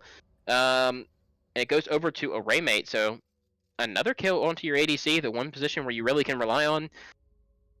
Still doesn't bring the gold lead down below 6,000 or 5.8k, so not great for 15 minutes, but hey, it's something. I don't agree with VCU Black fighting there because it was a 4v5. VCU Gold did have the numbers managed because Aatrox was just chilling bot lane farming without TP. He can't really join the fight there, and the fight was like just scattered in general. Samira was going super deep alone before Rel could get in, but by the time Rel got in, like um them fighting, a numbers disadvantage caught up to them, and they just had to flash away and get out of there as soon as possible. And VCU Gold ended up picking up 2 kills for themselves. We'll see what they can do with that. There's still 7 kills down compared to VCU Black. If they just fight together as a 5v5, I don't know if VCU Gold will be able to hold up. But if VCU Black keeps on taking fights like that, maybe VCU Gold has a way back into the game. They'd have to continue to take like disadvantageous fights on Black side. Like this is their game to throw, and even then, I think it's hard to throw. We saw that 4v5. It was by no means like one-sided. VCU Black still almost picked up kills there, and had a couple of things gone their way, they might have been able to come out ahead in that fight. So, you know, it have to be tough for VCU Gold to get back into this one, even with some misplays on the side of VCU Black. Like World Ender is just a cannon minion at this point. Yeah. 16 minutes, only has his upgraded boots, and that's it. We'll see VCU Black chokes because the answers that they do have into VCU Gold aren't really like any point and click answers. They still have to, like, Trundle still has to time the pillar. A team fight breaks out. It's starting off as a 3v3. Aatrox is going in, popped his ulti. If this went down, both ADCs are down. Zac is coming into the fight pretty late. He got his Q off, got his R off. Aatrox is in the middle of all of them. He got his Gourd Drinker, he's healing. Rel dismounted again for the second time Victor's in the team here. fight, and Victor's here. Yeah, Victor's here. fight looked all right for VCU Gold. We did see once again Black took a fight with a numbers disadvantage, but the gold difference is so big that even though VCU Black was kind of losing that fight until Victor showed up, they didn't lose it all the way. They had traded 1-for-1 in terms of kills to their ADCs, and VCU Gold just didn't have the damage to actually finish off Aatrox or Trundle before Victor walks up and just kills them all with his, you know, the extra damage he has right now from being so far ahead. So if you could take these 4v5s, you know, you can win them if you're VCU Gold, but they can't win them fast enough. If Victor shows up, or now that Aatrox's teleports up, he can be the one to split push. And if you can't win that fight before he gets there, you're not going to win that fight at all. Yeah, VCU Gold is at VCU Black's mercy because they can't really do much but take these like barely winning fights. But even then, they're barely going even. Zac is gonna get thrown off his red, and he's gonna have to resort to only taking his Krugs. VCU Black is just gonna build a gold lead and eventually get Dragon Soul and end with Elder if the game drags on that long. But Yeah, I don't think it will. I mean, it's 4 minutes until the next dragon. I don't see how VCU Gold could be in a position to contest for it. Maybe Pooh could jump over the wall and steal, but even then, I mean, Mountain Soul's not too oppressive. It just, I feel like Mountain Soul is only good if you're super far ahead, because it makes the likelihood that a random like pick or, you know, random team fight ability doesn't kill your fed carries. So it's nice to have, but if you're VCU Gold, I mean, you could give it up. I guess just fight for Elder. oh no, they're collecting the cannon minion. Yeah, it's not. He's not at this point being 06 with no assists. He's not worth any gold. So yeah, 112 gold to Youngest Light. Not exactly like a horrible death there. I guess you know you got to get whatever farm you can, but still off the map for 25 seconds. Not ideal. Yeah, VC Black's top laner is 3 levels up. I don't agree with Urgot having to like step up that far because just dying is still not worth it. I think because Yeah. he needs to find his way back into the game, and that is not going to put him back into the game. Oh, He's a going team for a dive dive mixed between two up. turrets. Rel popped the ulti. Is that? It's just mayhem going on right now. Aphelios is still full HP. He's got his Here shurikens comes on. Victor. Here comes Victor.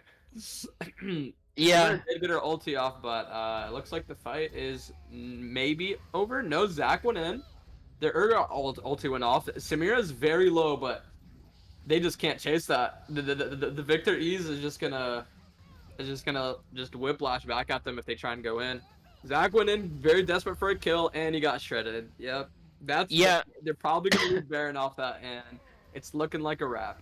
Victor's just too strong. I mean, once again, he's a little bit late to the team fight. So, and with the fact that they're fighting between both mid lane turrets here, it looked all right for gold at first. Aphelios was kind of untouched and was actually looked like he was in a position to probably kill off Daniel Samira. But as soon as Victor shows up, I mean, Aphelios actually gets one shot, and the fight instantly turns. Victor's just so strong at this point. There's not much they can do about him. The Samira's not behind. I mean, she's actually ahead right now, almost 1,000 gold over Aphelios, but you're just kind of seeing the champ diff here. I think. I don't think Samira actually just offers as much at this point. She's not ahead enough to like really take over fights, but when Victor gets there, he is, and you notice you could definitely see the damage that Victor can offer Yeah, as he casually one shots Aphelios. he just vaporized him. Yeah, these team fights is just pretty much a matter of Goodbye, stalling World Ender. Yeah, goodbye, Canon Video. I feel bad for him at this point. All these team fights are a matter of like just stalling for Victor to get there, and I'm pretty sure VCU Black can win without Victor. But once Victor gets there, like all hope for VCU Gold is gone. I'm Yeah.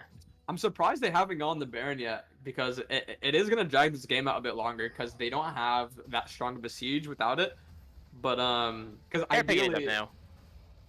oh yeah, they're getting it. Ideally, they don't want to turret dive because that's who knows what VC Gold can do with like all the CC from Zac if they try and turret dive them. So this Baron could just spell an end in the next 5 minutes. Victor's damage. I mean, World Ender, he's not a tank. He actually built aggressive. He went Kraken Slayer, which I also don't agree with because he's so far behind.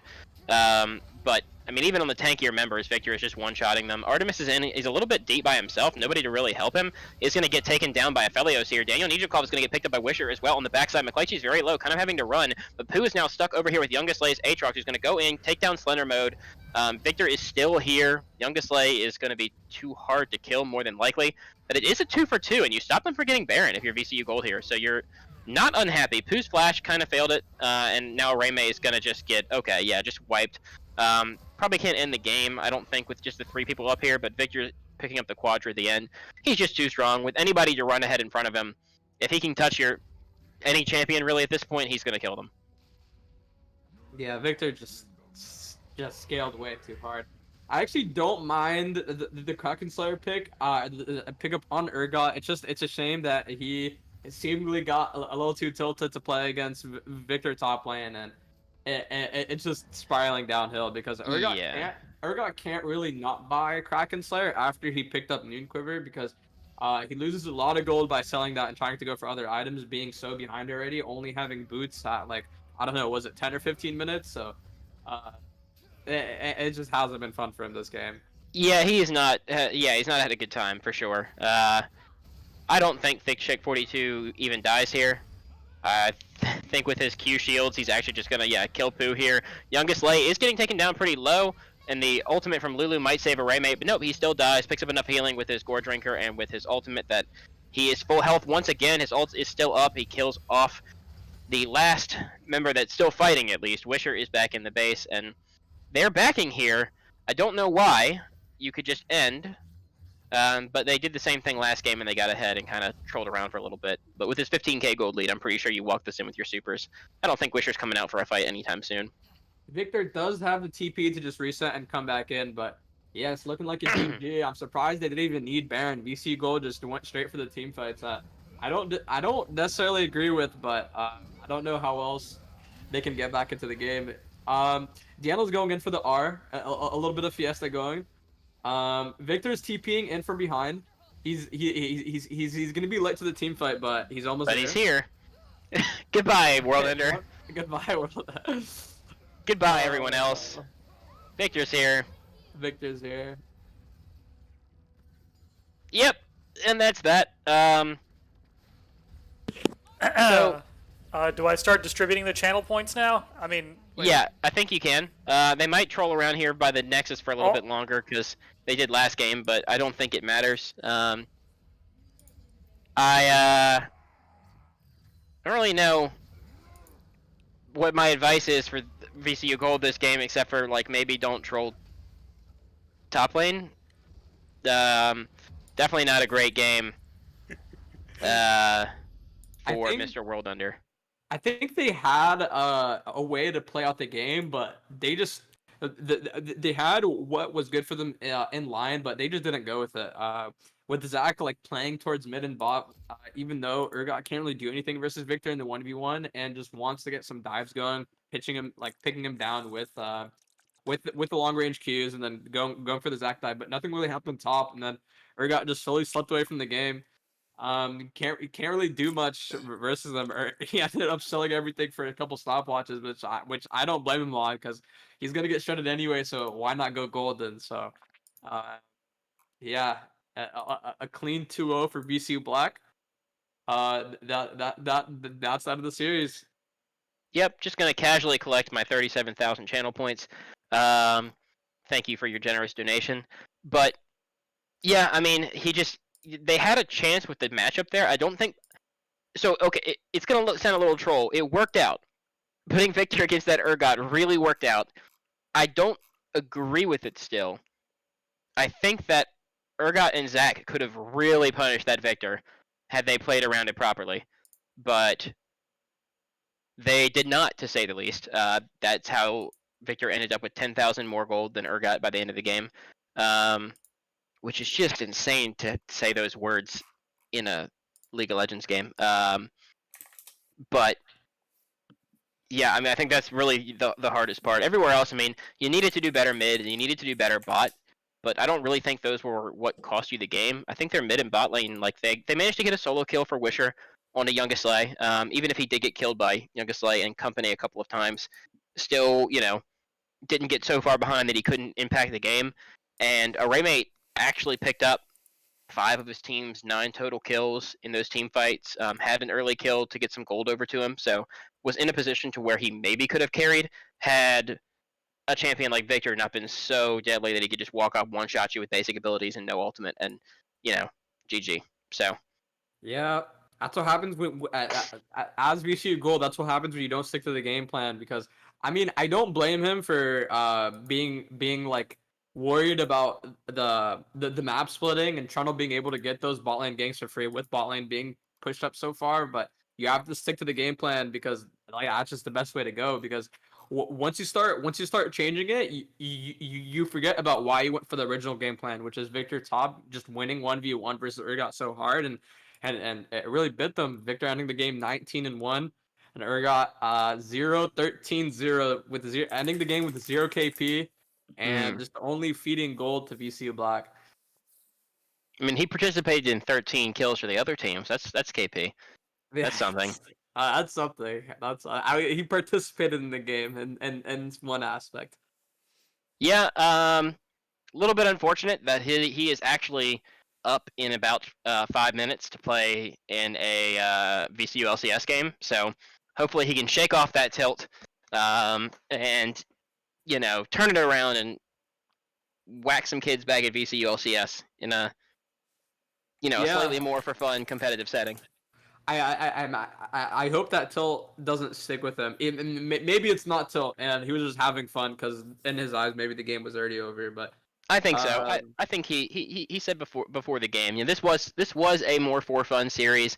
They were definitely trying. Don't get me wrong. There's a lot of rivalry between the two teams as far as I can tell, and I do believe both of them were looking at it as practice, and like an actual scrim night. So I don't think anybody was just messing around. But I can see, I don't think he was taking it so seriously. Once he was probably down 0-4, 0-5, I think it might not have been taking it too seriously after that point.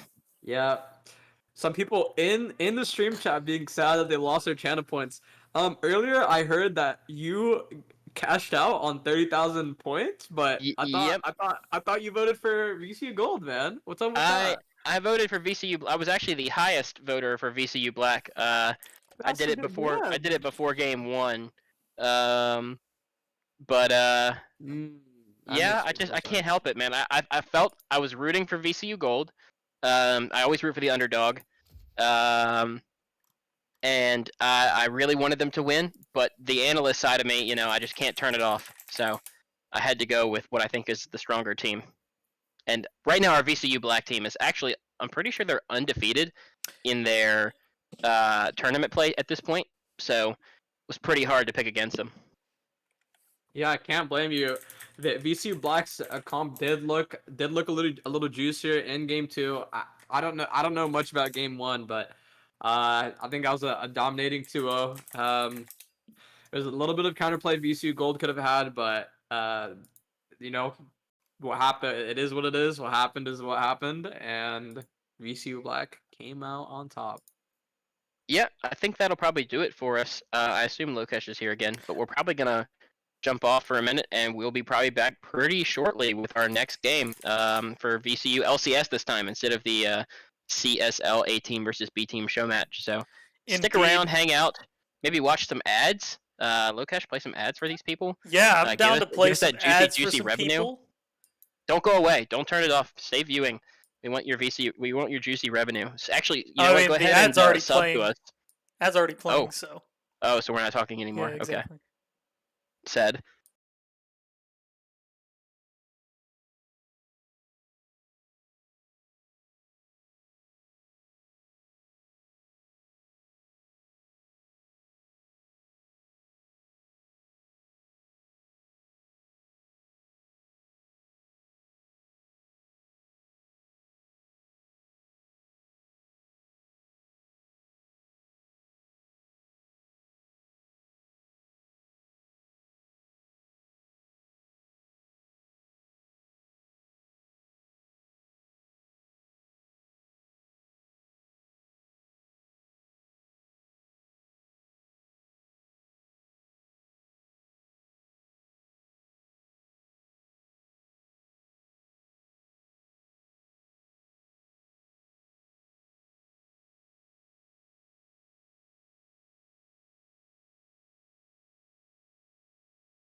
Welcome back, guys, to VCU LCS this time, and we came back a bit late, but we'll jump straight into the pro draft because they've already started it. And I will. Tristan, are you okay to cast, or do Oh you want yeah, to I'm good to step this one cast. out? All right. Are we gonna? You want to try? We didn't talk about it beforehand. Are we try casting this? I'm assuming. I don't want to try cast, honestly. Okay, no big I'm deal. not feeling it. Mary and I will take it away. I I will guess just if you just want to stream, I will I don't just know what you keep the want to do. stream up, and I will focus on making sure people continue to lose their channel points. Yeah. Good, thank you, Lokesh. I'm feeling pretty hype after just collecting a cool 30K from that last game. So I'm here to win more, take more of your channel points. Please feel free to donate them to the Red Lightning Channel Point Fund. But to get into the actual game, see some pretty standard bans coming out here. Aatrox ban, Pantheon ban, and a Hecarim actually from Apes, getting rid of some of World Ender's best champs, and then Hecarim just because it's kind of busted in VCLCS. And then on the flip side, Illaoi and Yorick away from Dog, with Kaisa banned away because she is OP. Yeah, we actually see the Senna pick coming out from VSK. I believe that will be Mr. Baby Schmeat on Senna. It is one of his signature champions, and to counterpick that, they will pick the Misfortune. I do think Senna is in a really good spot right now. Misfortune probably wins that lane because she's just so dominant in the actual laning phase, but attack speed Senna is like super oppressive right now. I do know it's one of Baby Schmeat's best champions, so I expect him to have a pretty good showing on it. Definitely the cutest Senna player at VCU. We keep making the same joke. Yeah, That will be the victor over to the side of Apes. We have seen Kaiser Overlord play similar champions last week, actually, when our team played them. But oh, that is actually Leona, not Victor, on the side of Apes. That'll be G Steiny playing Leona. interesting. Yeah, I guess the Misfortune Leona is a really good bot lane combo. Pretty standard. Drop your Leona ult, drop your Misfortune ult on top of it, get a lot of damage down. It's actually counterpicked by the Alistar. Alistar is a really good support right now, offers a whole lot, can make good roams, great in lane. Yeah, I think he's a pretty good answer to Leona. Yeah, we also see the Malphite coming out from Very Sultry Kings. This team looks dangerous. Their engage is kind of insane. That is Saxmuthin's signature Alistar, so we will be seeing him back at it again on the Alistar. Alistar Senna, very good lanes, because Senna really just wants to poke out people, and Alistar's the perfect engage support for that. Yeah, the only part I'm scared about is that I think that Malphite is probably for World Ender in the top lane, which I think he'll do really good on it, but does limit yourself a little bit when your biggest playmaker is, and your highest ranked player is not on a carry champ. We'll have to see. I know his Ornn, he's definitely managed to make some tanks look like they're carry champs, so we'll have to see if he can do that with his Malphite as well. And then Sejuani, not really a meta jungler right now, but you can't really go wrong with a long range ult engage and a tanky presence in the jungle. That is an Azir ban. And that is Camille ban for the side of VSK. Sejuani, we actually saw. I'm sorry, I was mistaken. We didn't play Dog's team last week, but that is Kiyoshimon's Sejuani, which she did play last week. So I hope to. She had some really good smites on Sejuani. So I hope to see that same level of gameplay that we saw from her last week. Yeah, hopefully should be good. The Sejuani was played by Kiyoshimon last week, like you said, and did pretty good, even though they ended up losing that game, I'm pretty sure. Still looked decent on that pick. Banning out the Udyr, getting away a power jungler from VSK in response for the counter pick. And then Quinn being taken away by VSK, making sure that Dog doesn't get any of his good picks. The Yorick is... No, Yorick was banned in the first round. My bad. Yeah. I don't know who Apes is going to pick here right away. Looks like they're going to go for the Sylas, actually. So getting a pick here, it's definitely really good into Malphite if you want to send it into the top lane. It can counter Malphite pretty well. And then even if you send it mid, it just gives you the ability to steal that Malphite ult with a ton of AP behind it to, really blow up a team fight. And, with the Sylas, it's such a big counter pick into Malphite in the late game because all the power that Malphite brings is just that plus more by picking Sylas. That actually might be a Malphite mid. The more like I kind of think about it, because Proxy, we haven't seen too much of what he plays, but it doesn't. Malphite doesn't seem like the carry champ that Dane would pick. So I'm excited to see what their last pick is, and that is indeed Malphite mid, as we have the Kale top, Dane's signature Kale. Interesting. I kind of like it better with the Kale for World Ender instead of the Malphite.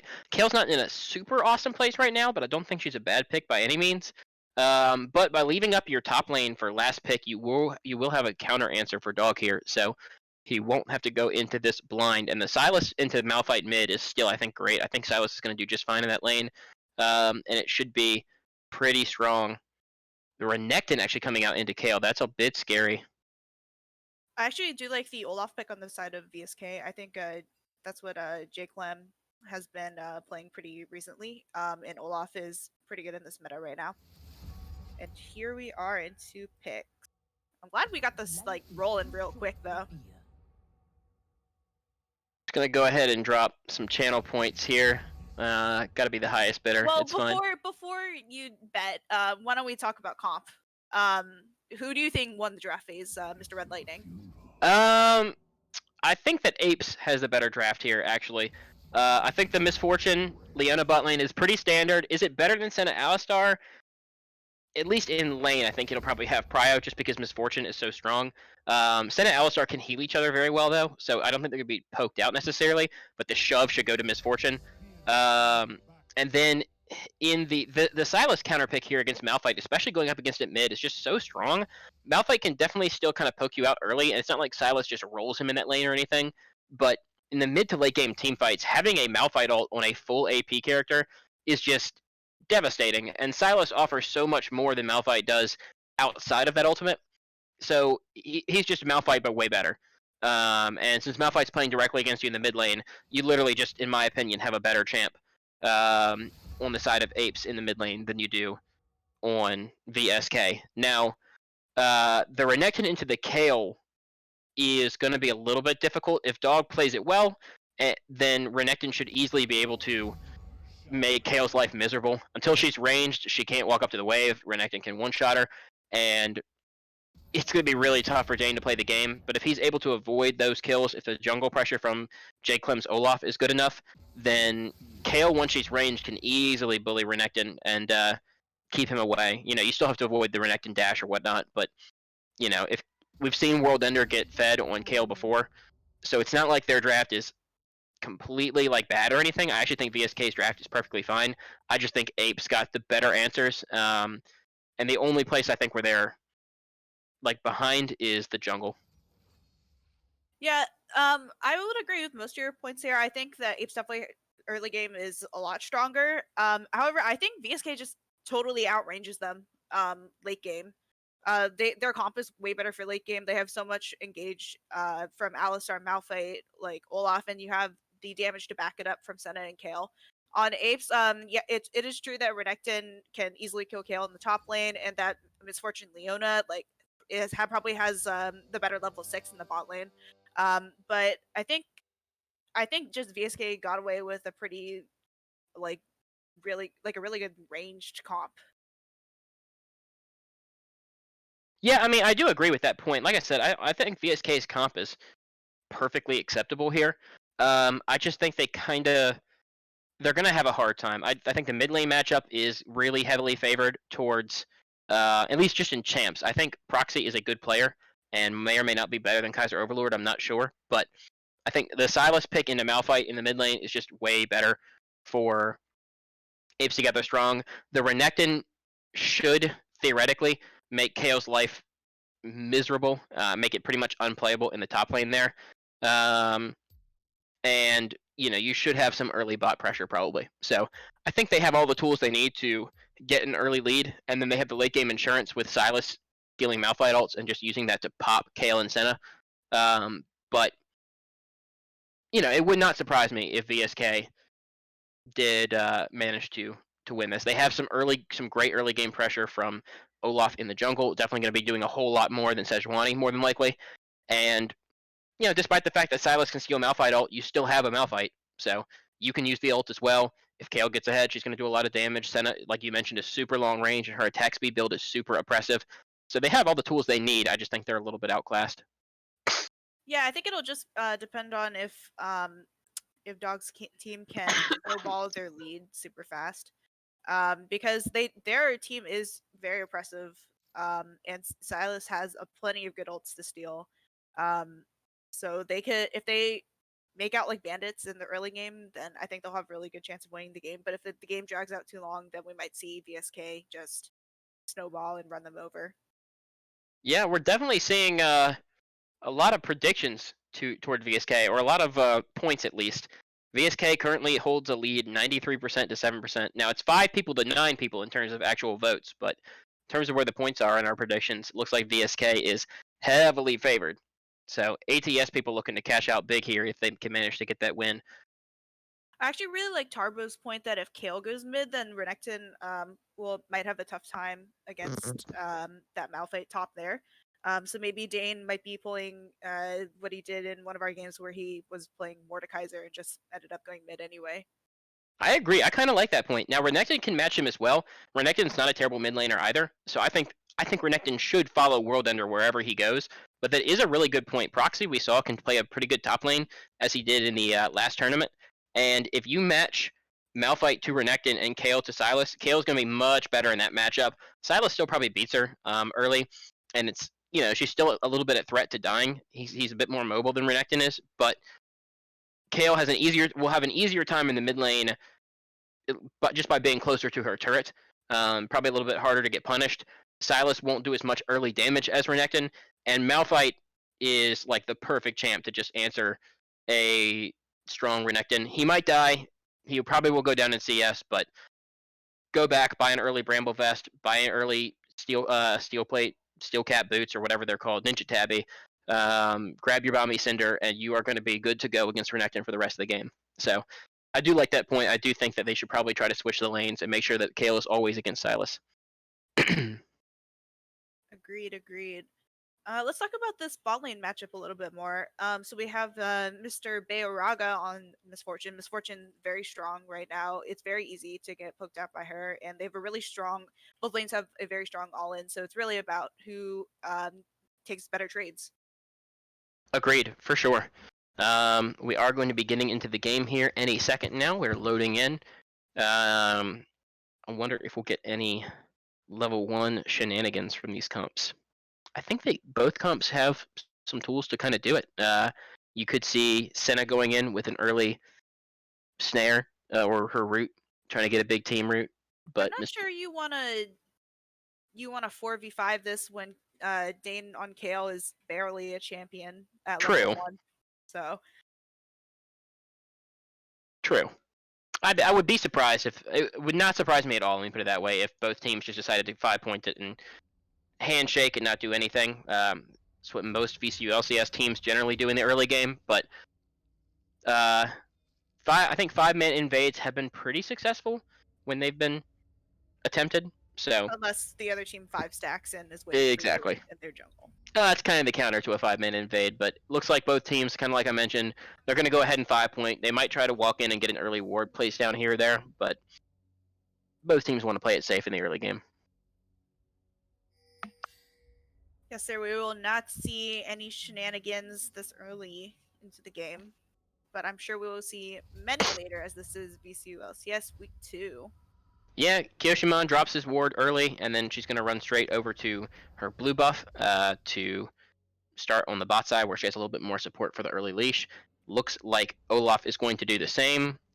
Did see where the ward was placed from red side, but he didn't start a sweeper. He dropped his own ward and then backed and got a sweeper, so gonna leave that ward there, just try to avoid that pathing around it to not be spotted, and head to the bot lane as well. Yep, it looks like actually Malphite will be going mid this game and Kill will be going top, but I expect to see I actually think Dane will do perfectly fine into this Renekton matchup. Like even if Renekton kills you early, once you hit level 6, level 11, then you'll be fine as Kale. Yeah, his Kale is very good. It's one of his more one of the champs he's put a bunch of time into. Dog, both him and Dog were knocked down quite a few picks in the ban phase, but Dog, I think, has less picks. He's more of a one-trick than Dane is, so than World Ender. So hopefully this kill can look pretty good. And I'm kind of biased against VCU Renekton's. As far as I've seen, like every VCU Renekton game I've seen, even from high elo players, including both World Ender and Dog, has looked terrible. Maybe they find a kill in lane, but usually they like lose to the tank players, and they'll go up 20 CS, but accidentally kill themselves under turret and get ganked and constantly die. So I'm a little bit scared for Dog's Renekton because I just have not seen much success here at VCU. Actually, level 2 engage for here from the red side. They get the early push and they get a big chunk down into Sax Muffin. So just showing that they have that stronger bot lane already. They're going to probably have the shove for most of this early game. Not too bad for blue side's bot lane. They both have healing with Senna and with Alistar, so should have no problem healing right back up to full. Yeah, we just see a couple of good trades going on in the bot and mid lane, and I'm not sure what's going on top because Director Cam won't take me there. But we saw the level 2 come in early from the Leona Misfortune, which allowed them to go in, and they did a really good job in trading that back. It's just that this bot lane is a very healing one because you have Alistar passive, and you said we have the Senna Q. And Baby Shmi will be actually a little low on mana here. Yeah, probably spammed out his Q to get Alistar back to full health. So already running a little bit low, and probably spamming it as well just to try to keep this wave down. Misfortune's wave clear is pretty good with her E, and then just her double tap passive giving her extra damage on these minions. So trying to keep that from being under a tower so we can actually get more of the CS. But I think it's going to be basically here for most of the early game. It should give Sejuani plenty of early prio between, honestly, what should be kind of at least 2 winning side lanes in the early game, and then a mid lane where I think it's probably more neutral. So should be able to invade or fight for Scuttle Crabs or do whatever she wants. Already see she's got the top Scuttle Crab. Ooh, Kaiser Overlord taking a really good trade into Proxy here. Both actually get pretty low, but Proxy had what Corrupting Potion stat left, and Kaiser Overlord did not. Now Leona's in here all by herself. Sax Muffin does a pretty good job of actually knocking Balraga away, so Jay Steiny is kind of left alone, but they just don't have the damage to actually trade back. No mana or HP left on any mid laner right here, so both kind of just backing off. Kyoshimon waiting in the wings here just in case they get a little scrappy again, but I think Kaiser Overlord's going to back and TP back to lane here. Yeah, we had a really interesting scrap on the bot lane, actually.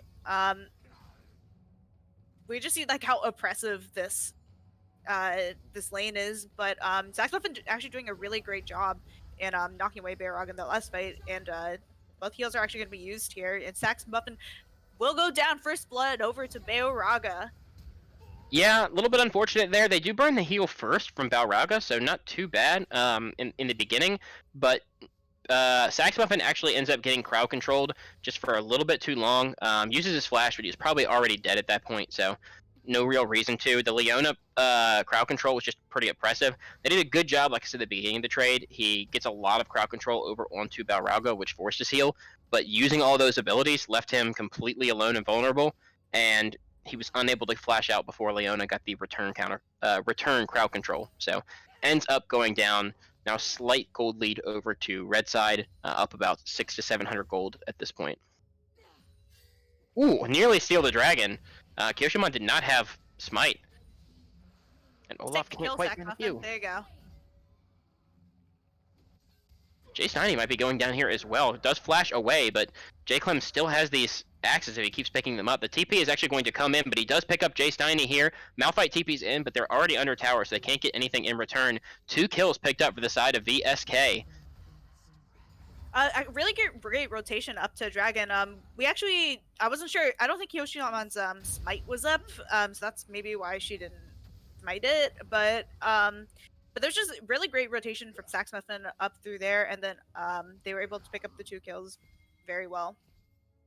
And speaking of VCU Renekton, Dog hasn't died or anything yet, but he is actually down CS, and World Ender has already gotten to level 6 and is ranged. So the hardest part of the game for him is already over. Did survive in lane. Neither top laner needed to back, and I know he's actually going to get dove here by Proxy. Great early dive using Kale's ultimate. They didn't even need it, but they had Kale's ultimate in reserve just in case that dive goes a little bit bad. Instantly one-shotting Dog, getting an assist over to Kale, getting a kill over to your Malphite, and VSK just looking great in this early game at this point. Yeah, they're doing so good with the rotation and the macro plays. Like as we see, Kyoshimon was topside, but didn't anticipate that Olaf and Proxy were all the way top already. We don't talk about that because there's a scrap happening in the bot lane. Yeah, Jay Steiny goes in here, but Saxmuffin once again does a good job, knocks Balraga away from the fight completely, so he can't respond at all. Does go in again, which probably a bad idea, knowing that you're a little bit weak in this bot lane. Baby Schmeat's going to be forced to flash away, but Jay Steiny is still here. Balraga uses his own flash, manages to get the kill picked up. Saxmuffin might go down here as well. He is going to get stunned up, and Balraga does finish it off. Just over aggression from the side of Very Sultry Kings in the bot lane. No real reason once you stop the engage to continue the fight. I have to criticize Saxmuffin a little bit there. He's doing a great job headbutting Balraga away so they get a 1v2 on Leona, but once Balraga gets back, you can't fight anymore. You know, he's still stronger than you. So his over-aggression here just cost him and Baby Schmeat 2 more deaths in his bot lane right when the top side of his team is making, you know, a lot of plays around the map. Yeah, we actually see that Saxmuffin is down a level, and so is Baby Schmeat, and that's just because they haven't been in lane a lot. Like they've been roaming mid, they've been roaming up to Dragon, and we just see a bunch of trades happening in mid. But you're not gonna, if you're level down in the bot lane, you don't want to continue being a level down. You should try to farm up. Yeah. Ooh. Kaiser Overlord going aggressive here, does use the Malphite and picks up the kill. Really good play there, showing you just how dangerous that counter matchup can be. Malphite's ultimate wasn't quite up, just came up right now this second, so didn't have it to respond. And Silas with Malphite ult when he's building AP is just gonna have a more dangerous Malphite ult than Malphite. So That's my boy Reggie. using the counter pick effectively there. Great job from Kaiser Overlord. Punishing Malphite using his ult in that top lane play.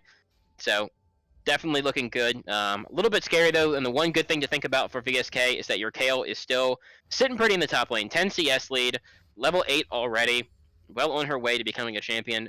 Still, you know, obviously no completed items, but every minute that goes by is another minute where she hasn't been punished and killed by this Renekton, and she's only going to get stronger and stronger in this matchup.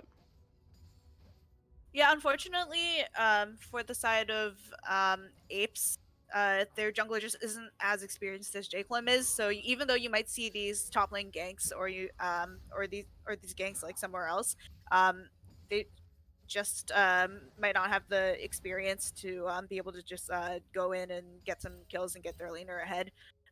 What she should have been doing is maybe staying top and camping Dane out. Like that's everyone's favorite strategy for keeping Dane out of the game. But Kale's been free farming in the top lane, even though Barraga's been doing really well in the bot lane, 3-0, about to finish his Gale Force probably when he goes back. You know, if Kale ults and you know your misfortune, then you might not survive that encounter. Definitely still scary though. Even if Dog has not been able to punish World Ender, which even without jungle help he probably should have been, the Balrauga being up 3 kills right now and about 30 CS overall, he's up 1,500 gold on Senna, is pretty scary because Balrauga could easily obliterate a backline if he's ahead by this much gold come team fighting time. You drop a Leona ult, and it's going to be really difficult for blue side to do basically anything. A good ult from the Malphite in the mid lane from Proxy could stop that problem. So there are answers, but it's hard to team fight. It's hard to sit there and auto attack when you know your entire backline is getting shredded by a misfortune ult, and you could just spend your entire time running away from that instead of actually fighting back if you're World Ender. We will see red side go for this dragon here. They are pretty likely to get it since the mid is Jacqueline is in the mid, dropping the Rift Herald. So we have a 2-dragon lead over to the side of red side, and the mountains will rise. Actually, Mountain Soul seems very good for either team here, just because both teams have so much damage. Helps you survive any team fight. Yeah, definitely good. Nobody's gonna be upset with a Mountain Soul. You're probably happy if you're blue side that it is Mountain though. I feel like Mountain is one of the easier souls to play against. It doesn't feel nearly as oppressive as like an Infernal Soul or an Ocean Soul. You know, a shield. It sucks to have to fight through an extra few hundred health, but you know, I don't feel like the Mountain Soul absolutely wins you the game just by collecting it.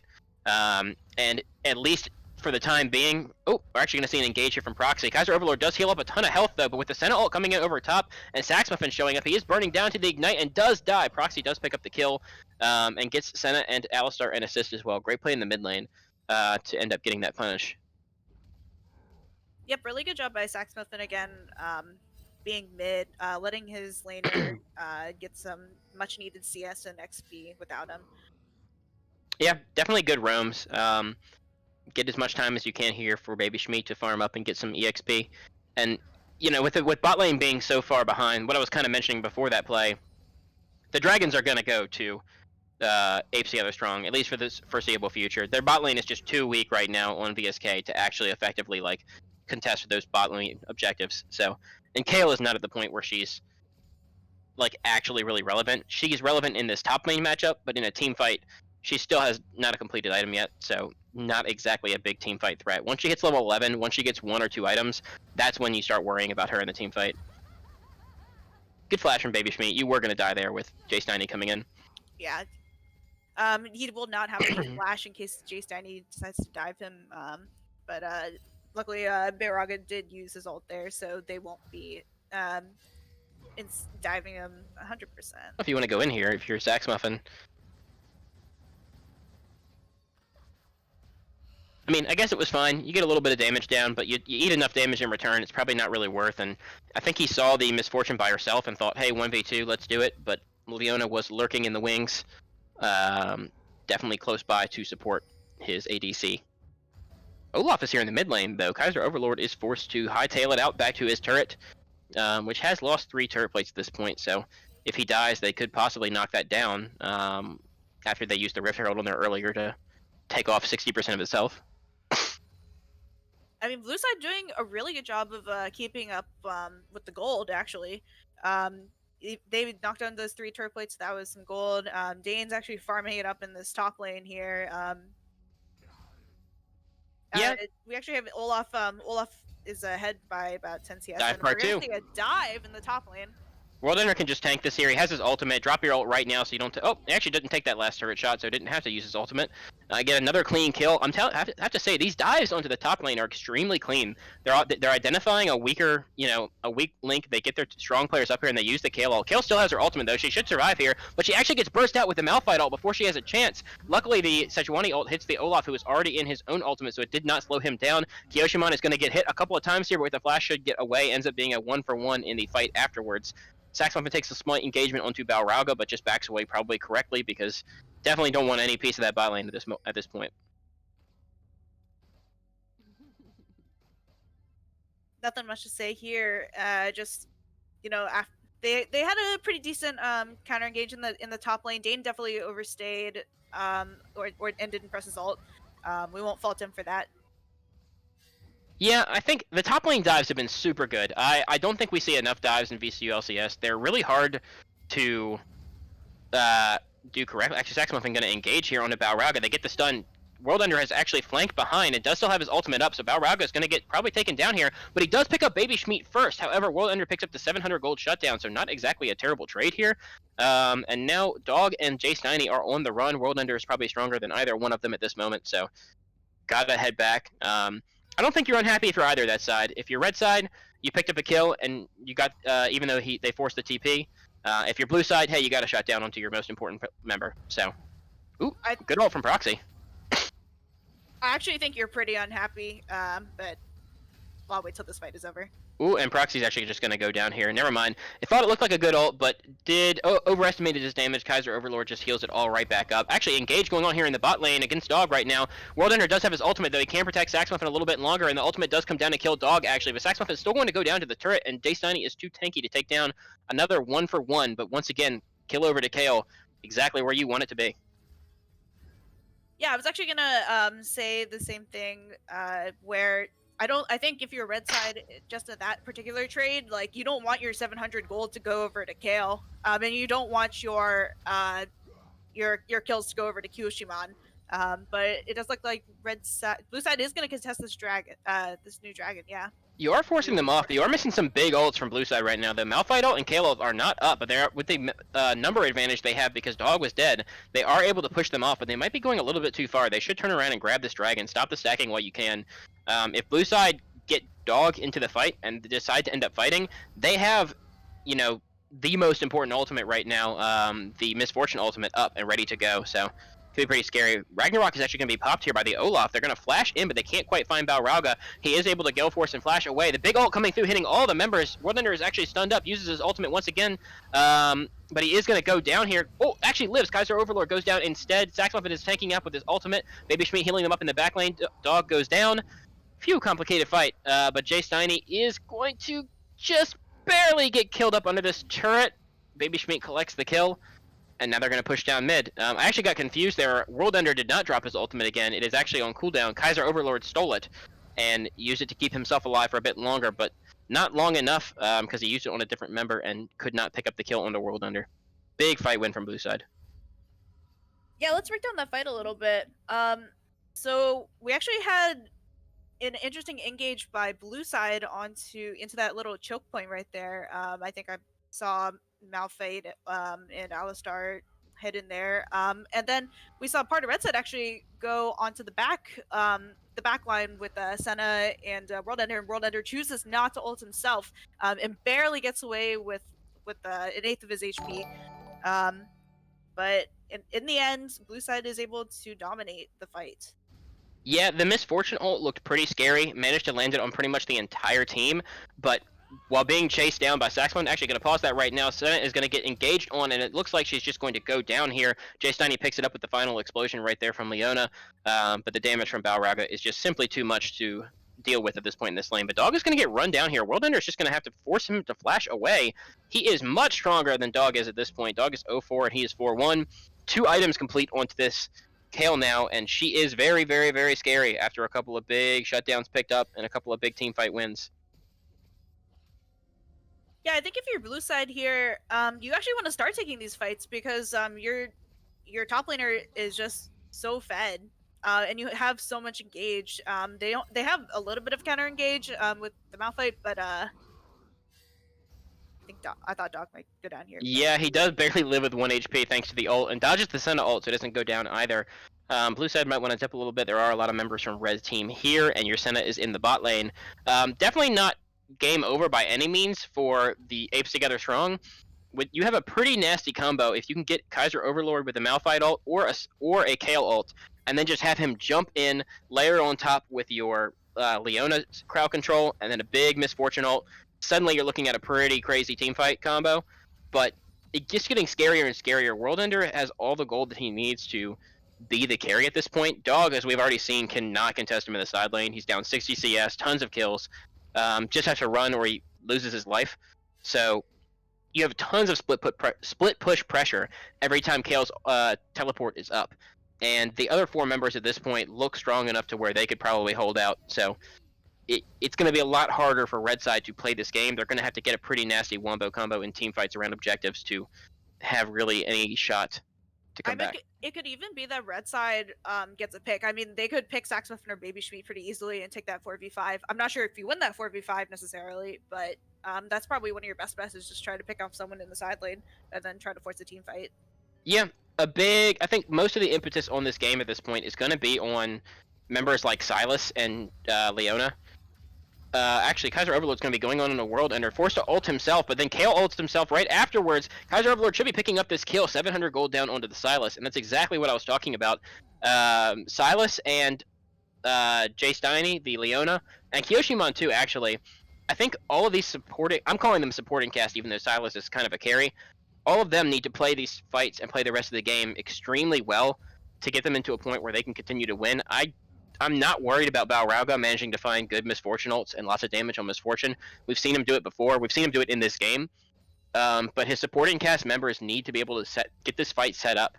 Silas has to be able to get good hijacks and use them effectively to either, just outright find picks and kill this Kale, pick up big shutdowns, or set up a team fight for him. Baby Schmied's going to get taken super low and actually gets killed off by the Misfortune ultimate. Now Jay Steiny is onto J Clem. Dog is here as well. Has a lot of people around him, forced to use the ult to run away, but there's a fight in the mid lane as well now. Two Malphite ults going down cause Kaiser Overlord to go down instead. Now Balraga's a little bit caught out, but he might be able to make it away from this guy in the bot lane. They were fighting as well. Constant fights. Balraga somehow kills Proxy in the mid lane, but J-Clem goes down to Dog. So a little bit of gold over there to your Renekton. And finally Balraga falls. This is just a chaotic game. Fights mid, fights top, fights bot. Everybody's scrapping, but it looks like it's going to lead to Red side grabbing this Drake. Yeah, we actually ended up with a 3-for-2 favor to the side of red. I don't think blue side's gonna go ahead and contest this Drake. Even though you have Kale Alistar and Alistar can peel for your Kale, there's just too much CC on the side of red side that are of the people that are taking the Drake right now. A little bit of a late smite, but it's no one's gonna contest that unless the Sentinel comes in. Yeah, there was no contest, so it's not too big of a deal. They are in the driver's seat to grab this soul. They do have 3 dragons now, so you're feeling pretty good about that at least. You can get a 26-minute soul at this point, or 27-minute soul, so not too bad. At the same time, VSK does pick up another mid lane turret. So both teams just kind of taking trades. VSK currently sits with about a 3,000 gold lead. A lot of that is in the extra 2 turrets that they've picked up around the map. But with Kale's split push ability, they should be able to keep doing that. You do have to worry a little bit about Silas. He's already shown he can kill that Kale in the side lane if he finds a good fight, but should be kind of tough. I think Kale is just going to continue to get stronger and stronger, and with a full item diff coming on, 3 items compared to 2 on Silas, I think Kale should be able to win that fight pretty consistently if she doesn't get jumped by Silas out of a bush or something. And Dog, I don't believe has any chance. I think Kale could sit in melee range and just beat down Dog at this point. Yeah, Kale actually, even though she can beat down Dog, they still haven't taken that bottom outer turret. So she'll be just casually poking at Dog and taking all that juicy CS. I'm surprised to see Malphite actually picking up a Seeker's Arm Guard. So despite going Frostfire and Bramble Vest, actually deciding he wants a little bit of AP as well. I mean, still more armor, so that's great. Wants some damage. I'm gonna just interject a bit on mid lane Malphite. That's kind of a go-to item to get Seekers into Azonias, so you can engage more effectively and do a little bit more damage in the team fights. And then you have the stopwatch, so you don't just get focused down and blown up right afterwards. Stall a bit of time, let your team clean up the remainder of the fight. Oh yeah, it makes perfect sense to me. I'm surprised we don't see it more on top lane Malphite as well, to be honest. AP is definitely good on Malphite, and Seekers and Zhonya's is just such an effective item, giving him armor for his passive and AP as well. So the reason we don't really see it on top lane Malphite is because he just wants to go full in on just being an unkillable super tank, right? But on mid lane, if you're kind of lacking damage if you go with the Malphite mid. So makes sense to go Seekers, stall a bit of time, maybe do a little bit of extra AP damage with your ult, but... Yeah, I don't think your goal as mid Malphite is to do a bunch of damage. It's to be that engaged that you might not necessarily get from someone like Kale in the top lane. But that is the bot lane turret over to Mr. Dane, who has 3 items. So he's working it out. I would like to call out the captains for still having the yellow ward, the regular ward. Yep. We are going to get a fight here, though. J-Clem is coming around from the side on Balrauga. He is in a bit of a bad spot. Malphite ult comes in as well. Balrauga's already gone down. That's your main damage threat for this team fight right now. Dog is going down quickly as well. Leona ult comes in. Dog is still managing to heal up with his Gore Drinker. Flashes away, but there's still a lot of damage going down. J-Stein, he's up in the middle of things. Does take down Sax Muffin, but with the damage from Kale, he's going to die as well. Kiyoshimon is trying to flee, but the axe spam from J-Clem is enough to kill him. Kaiser Overlord cannot engage himself. He's the last man standing, and if he goes in, he will definitely die 1v4. So I wouldn't be surprised to see a dive. I was not a big fan of that ult from Dog into the middle of the team fight. It was a little. Not only was it a little late, but you're also just kind of giving yourself away to the other team. And Dane is level 15. If he picks up one more level 16 will be a ticking time bomb. Yeah, he's feeling definitely pretty good. The game, for blue side, I mean, they're up about 5,000 gold. They could probably look over towards Baron right now if they want, but with Dragon spawning in a minute, they probably want to just prevent the soul. There's no reason to give that over.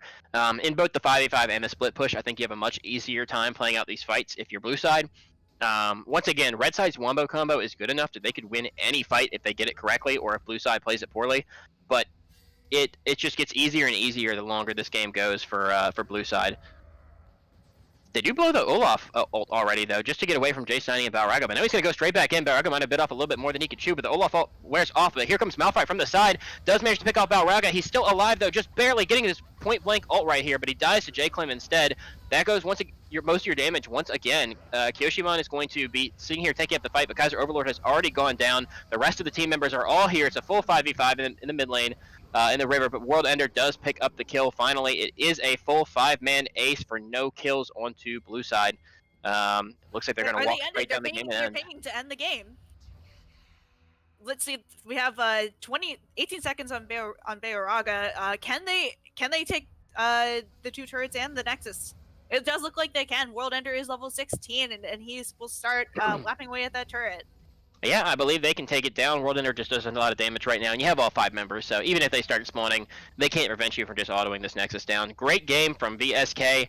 Well played. Great redemption game from World Ender. Getting a huge win here after having a pretty not fun time in the last game we just watched in his CSL show match, so happy for him that he managed to get that win. And GG. Real quick, before we try to pull an interview, I guess, what do you guys think that Apes needed to do differently to get that win? I think the lot went wrong, personally. I mean, I was kind of just watching, but I think a lot went wrong, not only in laning phase, where they weren't able to punish the kill at all. There was just a huge jungle gap overall, and when you saw Kaiser Overlord get a kill on Malphite, that's when you need to sort of start playing around the Silas to snowball your win condition, right? Not only that, Bearaga was also playing really well bot lane with Jay Steiny, and he got fed, so you need to, again, go to your bot lane, try and snowball that win condition. Trying to neutralize Dane after, like, he's already up, like, 20, 30 CS on dog in laning phase, there's, like, no point to doing that. Just play towards mid bot, and then they potentially have a better chance of winning.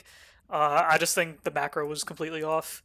And as I finish that statement, I'll put up an interview, a poll for the interview, see who we can drag in. Yeah, I'll agree with I know who I want. I'll agree with Lokesh here. I think Beoraga did a really good job of getting his lane ahead, but ultimately, if you're playing ADC and you're playing against Malphite and Alistar and Olaf, like you're just gonna get popped. Like it's an inevitability. So you either have to keep snowballing that, or you really have to rely on your mid lane.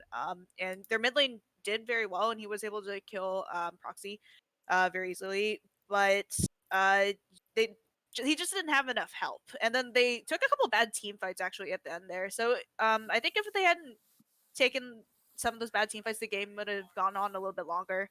But overall, pretty much establishing dominance is VSK. Well, it looks like, I don't know how much longer we want to go, but it looks like World Ender has come out ahead in our interview here. Yeah, I'm gonna stop the poll right here, and we'll drag Mr. Dane in. Let me just do that real quick. Where is Mr. Dane? All right, let me Pull drag him. in. I want it. Dane, Hello. Danishman has arrived. Dane, How's are it you going? tilted? Not at all, dude. I didn't think so. I think after I saw you buy 5 stopwatches, I was like, he's feeling pretty good. So what did you think about that game? Were you ever really worried after you saw the Renekton counter pick come in? And how did you weather the storm in that top lane? I mean, I kind of got away with a lot of stuff there. I saw their jungle ganks coming, so I was able to just like run away from them when needed. So I was able to pretty much play how I wanted to play. I wasn't too worried. Once I like after like the first 3 waves, I saw I was up a CS. Guys, game's over.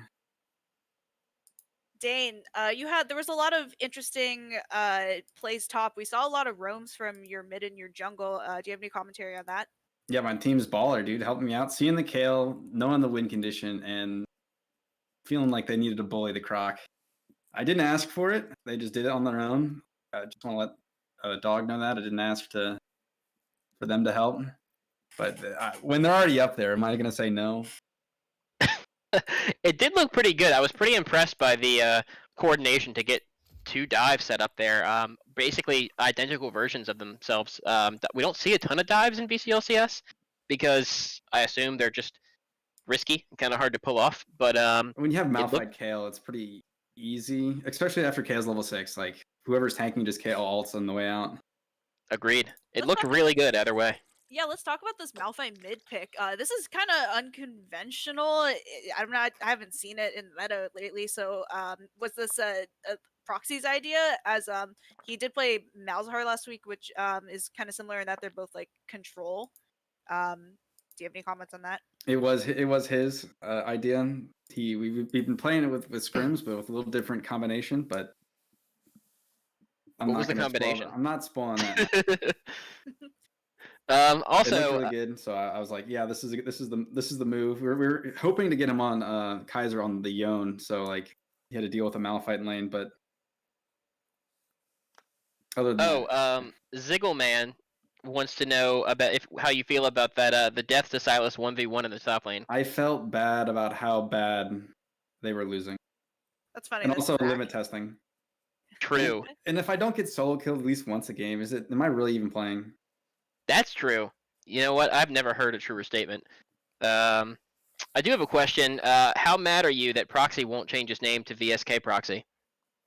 Everyone else it's a little has. bit. It's more tilting than playing in show matches. Is it really? Yeah, you heard it here. Proxy, you need to change your name, or your captain will be mad at you. I will find a new sub. Just kidding. Proxy's my rock. Literally.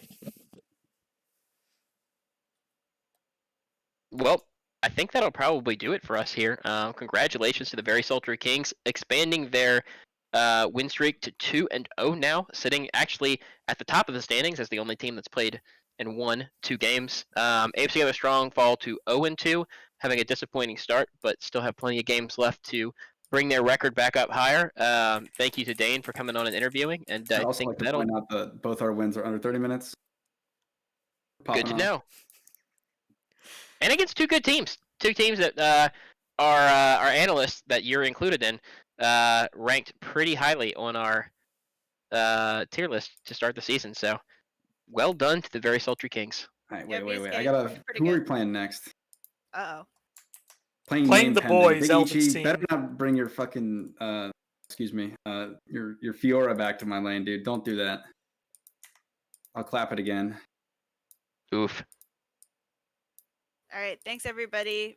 We'll see y'all next time. When's Yep. our next game? This Sunday, I believe. Yeah, so Sunday at 7 we have Dogecoin versus Washington Everfrost, followed up by at 9 I think it's going to be Boys versus First Crusade. I think that's you and your team versus Elvin's team, Red Lightning.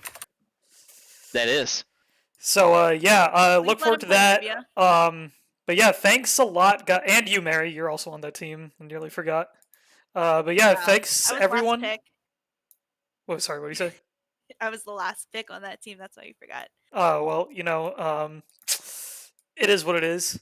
But anyways, thanks everyone for tuning into the stream. We had a nice show match between our 2 competitive teams, and then followed up by VCU LCS. So an exciting day of League, and hopefully another exciting day of League will follow suit shortly on Sunday, where we, I think, finish some of the remaining Week 2 games. And one more thing, I do apologize about not uploading these to YouTube. I've been lazy, but I promise I'll get them out soon, whenever soon is. But yeah, thanks for everyone for tuning in. Peace out.